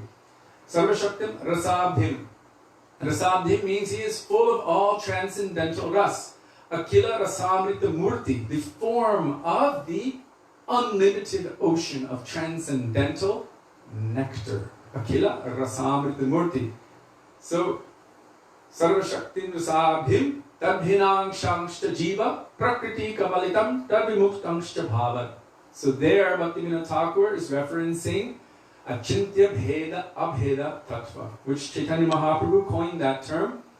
This Achintya Bheda Abheda Tattva means that everything that you can see in existence, everything that you know, all kinds of Shakti and Shaktis of Shaktis, potencies of anything, energy, matter, anything that you know of, is part of Bhagavan. And it can never be separated from him. It is at the same time part of him, considered not different from him, but also different, in the sense that he is always the predominator and everything else is the predominated. Everything is subservient to him. So it is inconceivably different and also not different. This is Achintya Bheda Bheda Prakasham. So, I'm just trying to, because I came to Bheda Bhed Prakash. So before that, Rasabhim Tadbhinang Shangshta Jiva Prakriti Kavalitam. So here, Tadbhinang Shangshta Jiva is talking about two different kinds of jivas. The jivas of this world who are bound by Maya, and Tadvimuktangsha Bhavat, those who are transcendental, those who are eternally liberated. All of them are manifested from the Lord. There is a difference between the eternally liberated souls and the eternally bound souls. Srila Bhakti Siddhanta Saraswati Prabhupada, he explained in this article, Thakur Bhaktivinoda, that there is an eternal line of demarcation between the Savior and the saved. And only those who have actually truly been saved can understand this. We are the ones who require being saved. And those who are in the position of Savior, like Bhaktivinoda Thakur, Bhakti Siddhanta Saraswati Prabhupada, Arupanuga Guru Varga, they are saviors. And there is an eternal line of demarcation between the two. We are in the position of requiring to be saved. So we should very clearly understand that. So I already mentioned Bheda Bheda Prakasham, Achintya Bheda Bheda Tattva, Sakalamapi Hare Sadhanam Shuddha Bhaktim. What is this sadhan? The practice. It is aimed at pure bhakti. Now Srila Bhaktivinoda Thakur was very, very clear about pure bhakti. Sadhanam Shuddha Bhaktim. We know that sadhana means the endeavors or the activities that we take to attain the particular goal of bhav. But he's saying Shuddha Bhaktim. This means that all other forms of bhakti, anya abhilash, any other desire, even those desires which have bhakti there, but they're mixed with some reward-seeking activity, or the desire for ceasing to experience, so let me merge into the effulgence or the form of Bhagavan, all of these kind of things, this is completely rejected. Bhaktivinoda Thakur is very strong on this point. He was casting out all other forms of impurity. Everything in the name of bhakti. He was completely obliterating it, smashing it, and establishing Shuddha Bhakti, or pure bhakti. Our Gurudev used this term, the English word, pure. He even named his society the International Society for Pure Bhakti. He wanted that. He said it must have international in it, it must have society, and it must have pure bhakti. So it didn't really give us much to play with. Before they called it IPBS, International Pure Bhakti, and then it was called the International Pure Bhakti Yoga Society. And Gurudev approved of that. So, Sadhanam Shuddha Bhakti. How essential is Shuddha Bhakti or pure Bhakti? And then he tells what is the goal. What is the goal of Bhakti? Sadhyam, the goal of Shuddha Bhakti is Tatpriti. Tatpriti means love and affection for Krishna or Krishna Prem. So that is our goal. So everything is encapsulated within that, in the most refined way, in the most essential form, in Bhaktivinoda Thakur's Dashamula Tattva. And from there he has expanded it into all of his literature, all of his bhajans, his own practice, all of our practice. Everything that we have received by his mercy, because he is the one who re-inaugurated. He recalled this Bhakti Bhagirath. He was known as Bhakti Bhagirathi. Means he brought that bhakti, like the Ganga, again, to clean away all anarthas and to bring that purity of love for Krishna. In the line of Chaitanya Mahaprabhu, it is said that after the time of Vishwanath Chakravarti Thakur, Vishwanath Chakravarti Thakur, Balari Vidyabhushan, and all of our Goswamis, there was a very dark period in our history. So in our history means the history of Vaishnavism, especially Gaudiya Vaishnavism. It was a very dark period of time. So many were doing so many nonsense, nefarious activities in the name of bhakti. And so many even appeared to be very stalwart Vaishnavas, but underneath they were enculturing desires for Kanaka Kamini Pratishta, and not only enculturing them, but engaging in these activities. From the outside, everything looked good, but underneath, inside, so many insidious desires and practices were going on. So much so that it became hated and detestful. People would hear this Gaudiya Vaishnava like that detestful. But Bhaktivinoda Thakur brought back by his intense endeavor. It was such a dark period, but he brought back the good name of Gaudiya Vaishnavism. He had to fight against all kinds of apasiddhanta. He had to fight against all of the apasampradayas. Like Sudevi mentioned some of them. There was actually more than 13 by the time Bhaktivinoda Thakur appeared.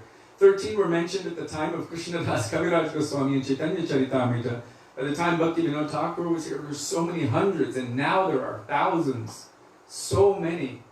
In the name of pure bhakti, all kinds of nonsense was going on. So Bhaktivinoda Thakur smashed all of these misconceptions and established the pure teachings of Sri Chaitanya Mahaprabhu as given by Rupa Goswami and our Shad Goswamis. So Bhaktivinoda Thakur, because he gave such a big, immense amount of transcendental literature and explained and did commentaries on all of the works of our Goswamis, on Srimad Bhagavatam, Bhagavad Gita, and gave so much. It was unprecedented. All of our Guru Varga have placed him in a very special category. They have called him Saptam Goswami, the seventh Goswami. We say Vande Rupa Sanatano Raghujugo Sri Jiva Gopalako. The six Goswamis are there, but Bhaktivinoda Thakur has been given this special position by all Mahabhagavat Vaishnavas. He is now known as the seventh Goswami. And not only that, Namo Bhaktivinodaya Sachidananda Namine Gaura Shakti Swarupaya Rupanuga Varayate. So Bhaktisiddhanta Saraswati Prabhupada said, he is the best of the Rupanuga Vaishnavas, Rupanuga Varayate. The best of those who are following in the line of Srila Rupa Goswami. Rupanuga, our Gurudev, emphatically declared 1,000 times. Only from 96, what to speak of before that? What is Rupanuga? Those who are following the line of thought of Rupa Goswami and his sadhan as he was in this world, in sadak bhav, as a sadhaka or a practitioner, and also internally, seva sadhaka rupena siddha rupena chatrahi.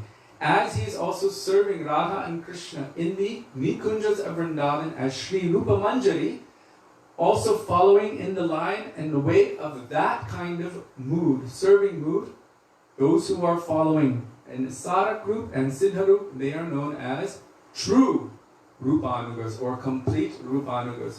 So Bhaktisiddhanta Saraswati Prabhupada said he is Rupanuga Varayate, the best of all Rupanuga Vaishnavas. He fully established, just like Rupa Goswami established Chaitanya Mahaprabhu's Manobhishta, his inner heart's desire in this world, Bhaktivinoda Thakur established what Rupa Goswami also wanted to give in this world. And then he devised the plan of how to share it and spread it, called Namahata.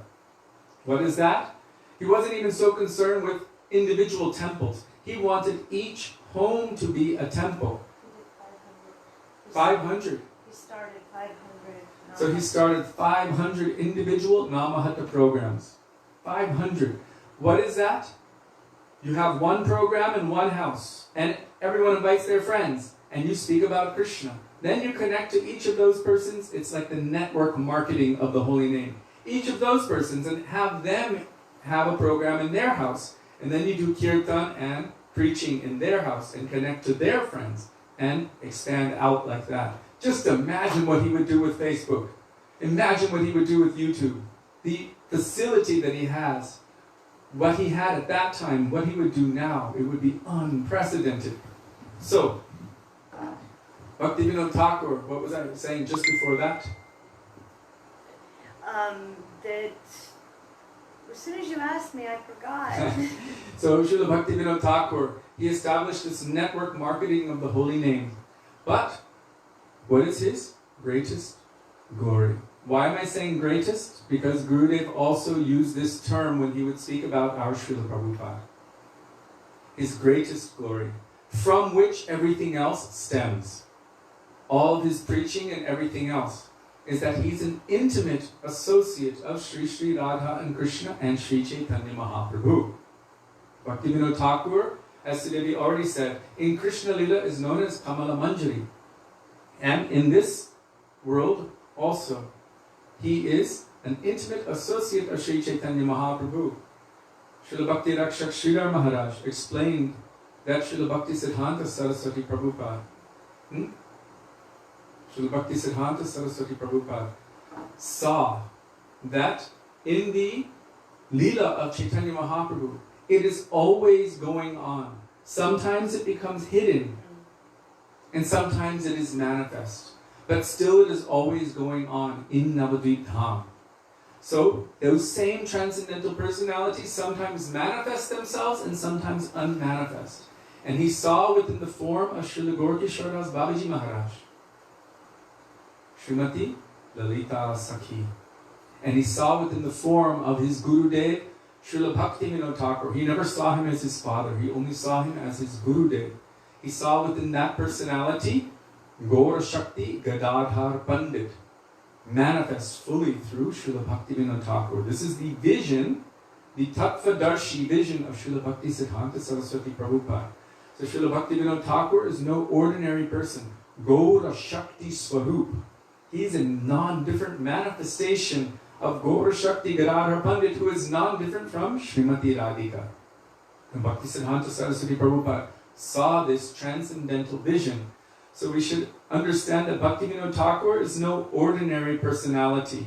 Who can manifest all of these amazing teachings? Who can give these deep, deep understandings? How to move from the beginning all the way to Manjari Bhav. If you see in Jaiva Dharma, Bhaktivinoda Thakur is manifesting this. Gaura Shakti, the power of Gadadhar Pandit fully manifesting through this personality and revealing all of this. This means Srimati Radhika is acting through this personality and giving this gift to the world. So he is no ordinary personality. He's completely transcendental, spiritual, and pure. And as Sudevi already said, there is no way, we have no real capacity to repay him. The indebtedness that we have for Bhaktivinoda Thakur is completely unprecedented. But with that feeling of indebtedness, the more we develop that, the more mercy will come, because we will feel completely incapable of repaying him. Bhaktivinoda Thakur predicted that very soon someone would appear who would bring Krishna consciousness all over the world. And Bhaktivinoda Thakur in 1896 sent his own book, Sri Chaitanya, the first English Vaishnava literature that we know of, especially Gaudiya Vaishnava literature. The first one done in English was sent to the Toronto University, and it was put in the library there, known as Sri Chaitanya, His Life and Precepts. What year did he send that? 1896. I guarantee you a lot of Prabhupada disciples, lock combinations are 1896. So, Srila Prabhupada, don't go and change them immediately. So, we have discovered such things. So, Srila Prabhupada, he was actually quite delighted at this. He felt it was quite significant that the year of his birth was the same year that the English literature glorifying Sri Chaitanya Mahaprabhu by Bhaktivinoda Thakur had arrived in the Western world. It was a sign of the things to come. Bhaktivinoda Thakur dreamed of the day and predicted the day when those from the Western countries, America, Germany, Russia. England, Russia, and at that time Prussia, yes, there used to be a place called Prussia, and so many other Western countries would take to the chanting of the holy names, would come to India, would be there with their, what he said, Bengali brethren, means their brothers, and they would embrace each other as one family, and together they would chant the names of Sachidananda Gaura Hari, Jai Sachidananda, Jai Gaura Hari. He predicted it, he saw it, and within a very short time he said it would come. And he has also spoken about and predicted the time when all different religious ideas and ideals of this world, everyone would put down their petty differences and come together underneath the one flag of Shuddha Sanatan Dharma. He actually called it Brahma Sampradaya. They would put down all of their petty differences, and come to the deepest or truest understanding, and together everyone in harmony would worship the Lord. So he has predicted these, he has seen this, and he has glorified and spoken of this time. Bhaktivinoda Thakur has given us everything. Every day we remember him, every day we chant his bhajans, and we can pray to him, please manifest even a drop of these moods in our heart. So Srila Bhaktivinoda Thakur has given us everything, and yet our capacity is so little. But because he's our great-great-great-grandfather, maybe our father might be a little strict, but the grandfather is more merciful, and the great-great-great-grandfather. Oh, imagine how proud Bhaktivinoda Thakur would be to see that people from America and England and Australia and Africa and China and Russia and Prussia and Germany and everywhere else, I'm sorry if I didn't tell your country, Italy, would be coming together under Rupa Anuga Guru Varga and chanting the names of Krishna, reading and studying Srimad Bhagavatam, praying for pure bhakti in the line of Rupa Goswami. Imagine how much happiness would come to his heart, how tears would flow from his eyes, and how he would bless. So today, we are praying to Bhaktivinoda Thakur. I know I have no qualification, but you are no ordinary personality. In one moment, you can give me millions and trillions of lifetimes worth of qualification. So please make that possible. Please bless me with just even one particle of dust from your feet. That is enough to deliver millions of people of this world. So Srila Sachidananda, Saptam Goswami Sachidananda, Srila Bhaktivinoda Thakur ki jai. Srila Gurudev ki jai. Srila Prabhupada ki jai. Rupan Guru Varga ki jai. Gaura Bhakta Vrinda ki jai. Gaura Premanande Hari Hari Bo. Did you want to add something? I just wanted to say, if I made any mistake or was very harsh or spoke anything that pinched anyone, please forgive me. I was only trying to repeat and convey the moods and the words of our Guru Varga and what I have heard from them. And so if I said anything that is bad and wrong and nonsense, it's all me. And if I said anything good and helpful and beneficial, or one word of glorification, then it is all the mercy of our Gurudev and Guruvara. Same for me. But there's one more thing I need to add, and this is directly from Srila Gurudev. You know the bhajan we sang before, Nadia Godurme Nityananda Mahajan. This is written by Srila Bhaktivinoda Thakur. And the very last verse says, Krishnera Sansara Koro Chari Anachar Jive Doya Krishna Nam Sarva Dharma Sar. Srila Gurudev said this is the essence of the teachings of Srila Bhaktivinoda Thakur. Jive Doya. Give mercy to the jivas. How? Krishna Nam. Take shelter of Krishna Nam, and whoever you meet, wherever you go, tell them about Krishna. Enter into Krishna's samsar, the family of Krishna, this crazy whirlwind of Krishna. Enter into that. Become completely drowned in Krishna, absorbed and obsessed with Krishna. Krishnera samsara koro, chari anachar. Give up all kinds of things which are unfavorable for progressing on the path of pure bhakti. Jive doya. Give mercy to the jivas. Krishna Nam. How? By giving them Krishna Nam and taking shelter of Krishna Nam ourselves. Sarva Dharma Sar. This is the essence of all forms of religion. So in that really small encapsulated verse is the essence of the teachings of Srila Bhaktivinoda Thakur. I had to share that because Gurudev made that point. Yeah. Srila Bhaktivinoda Thakur ki jai. Now I want to chant Harinama Tua Aneka Swarupa, Amar Jivan Sarapa Piraka, and all of these Radha Bhajan, Sarvasvatomar, so many. But we will continue tomorrow. Tomorrow we will be observing 2 amazing transcendental disappearance festivals. That is the disappearance anniversary of Srila Haridas Thakur, an intimate associate of Sri Chaitanya Mahaprabhu, and also another intimate associate of Chaitanya Mahaprabhu, who manifested much more recently in our lives, beautiful stalwart disciple of Srila Bhakti Gayatri Madhav Maharaj, who's a beautiful stalwart disciple of Srila Bhakti Siddhanta Saraswati Prabhupada. This personality also disappeared on the same day as Srila Haridas Thakur. His name is Srila Bhakti Vigyan Bharati Goswami Maharaj.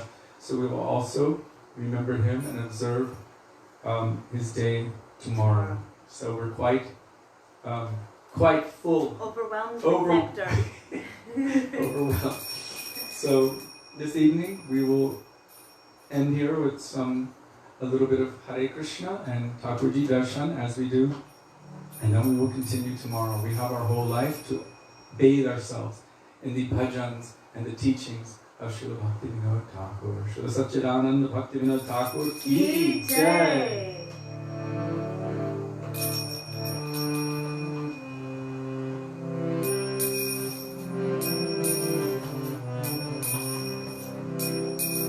Hare Krishna,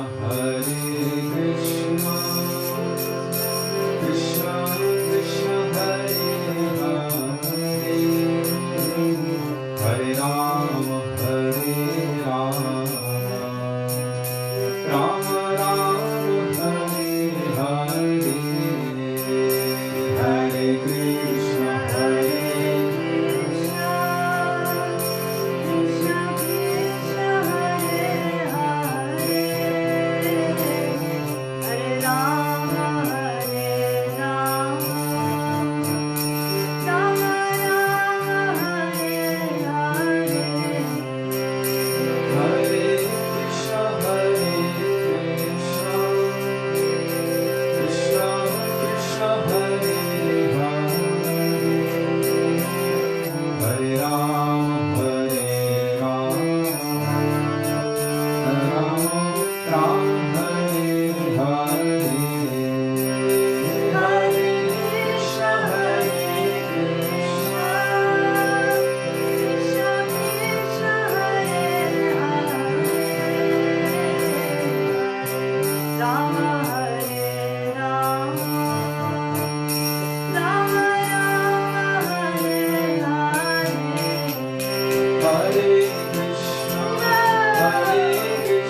Srila Thakur Bhaktivinoda Thakur ki jai. चलिए आविर्भाव महामहोत्सव की जय, बाल गुरु वर्ग की जय, पतित पावन श्री नित्यानंद प्रभु की जय, प्रेम पुरुषोत्तम सचिनंदन गौर हरि की जय, राधा बिहारी जी की जय, राधा माधव की जय, गिरिराज महाराज की जय, हरि नाम संकीर्तन की जय, हरे कृष्ण महामंत्र की जय, गौर भक्त वृंद की जय, निताय गौर प्रेमानंदे Hari Hari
Thank you all very much for being with us, for staying with us for all this time, for those of you who could, and for giving us the opportunity to remember the beautiful teachings of our Gurudev and Guru Varga, and to remember the glories, some of the unlimited glories of Srila Bhaktivinoda Thakur on his day.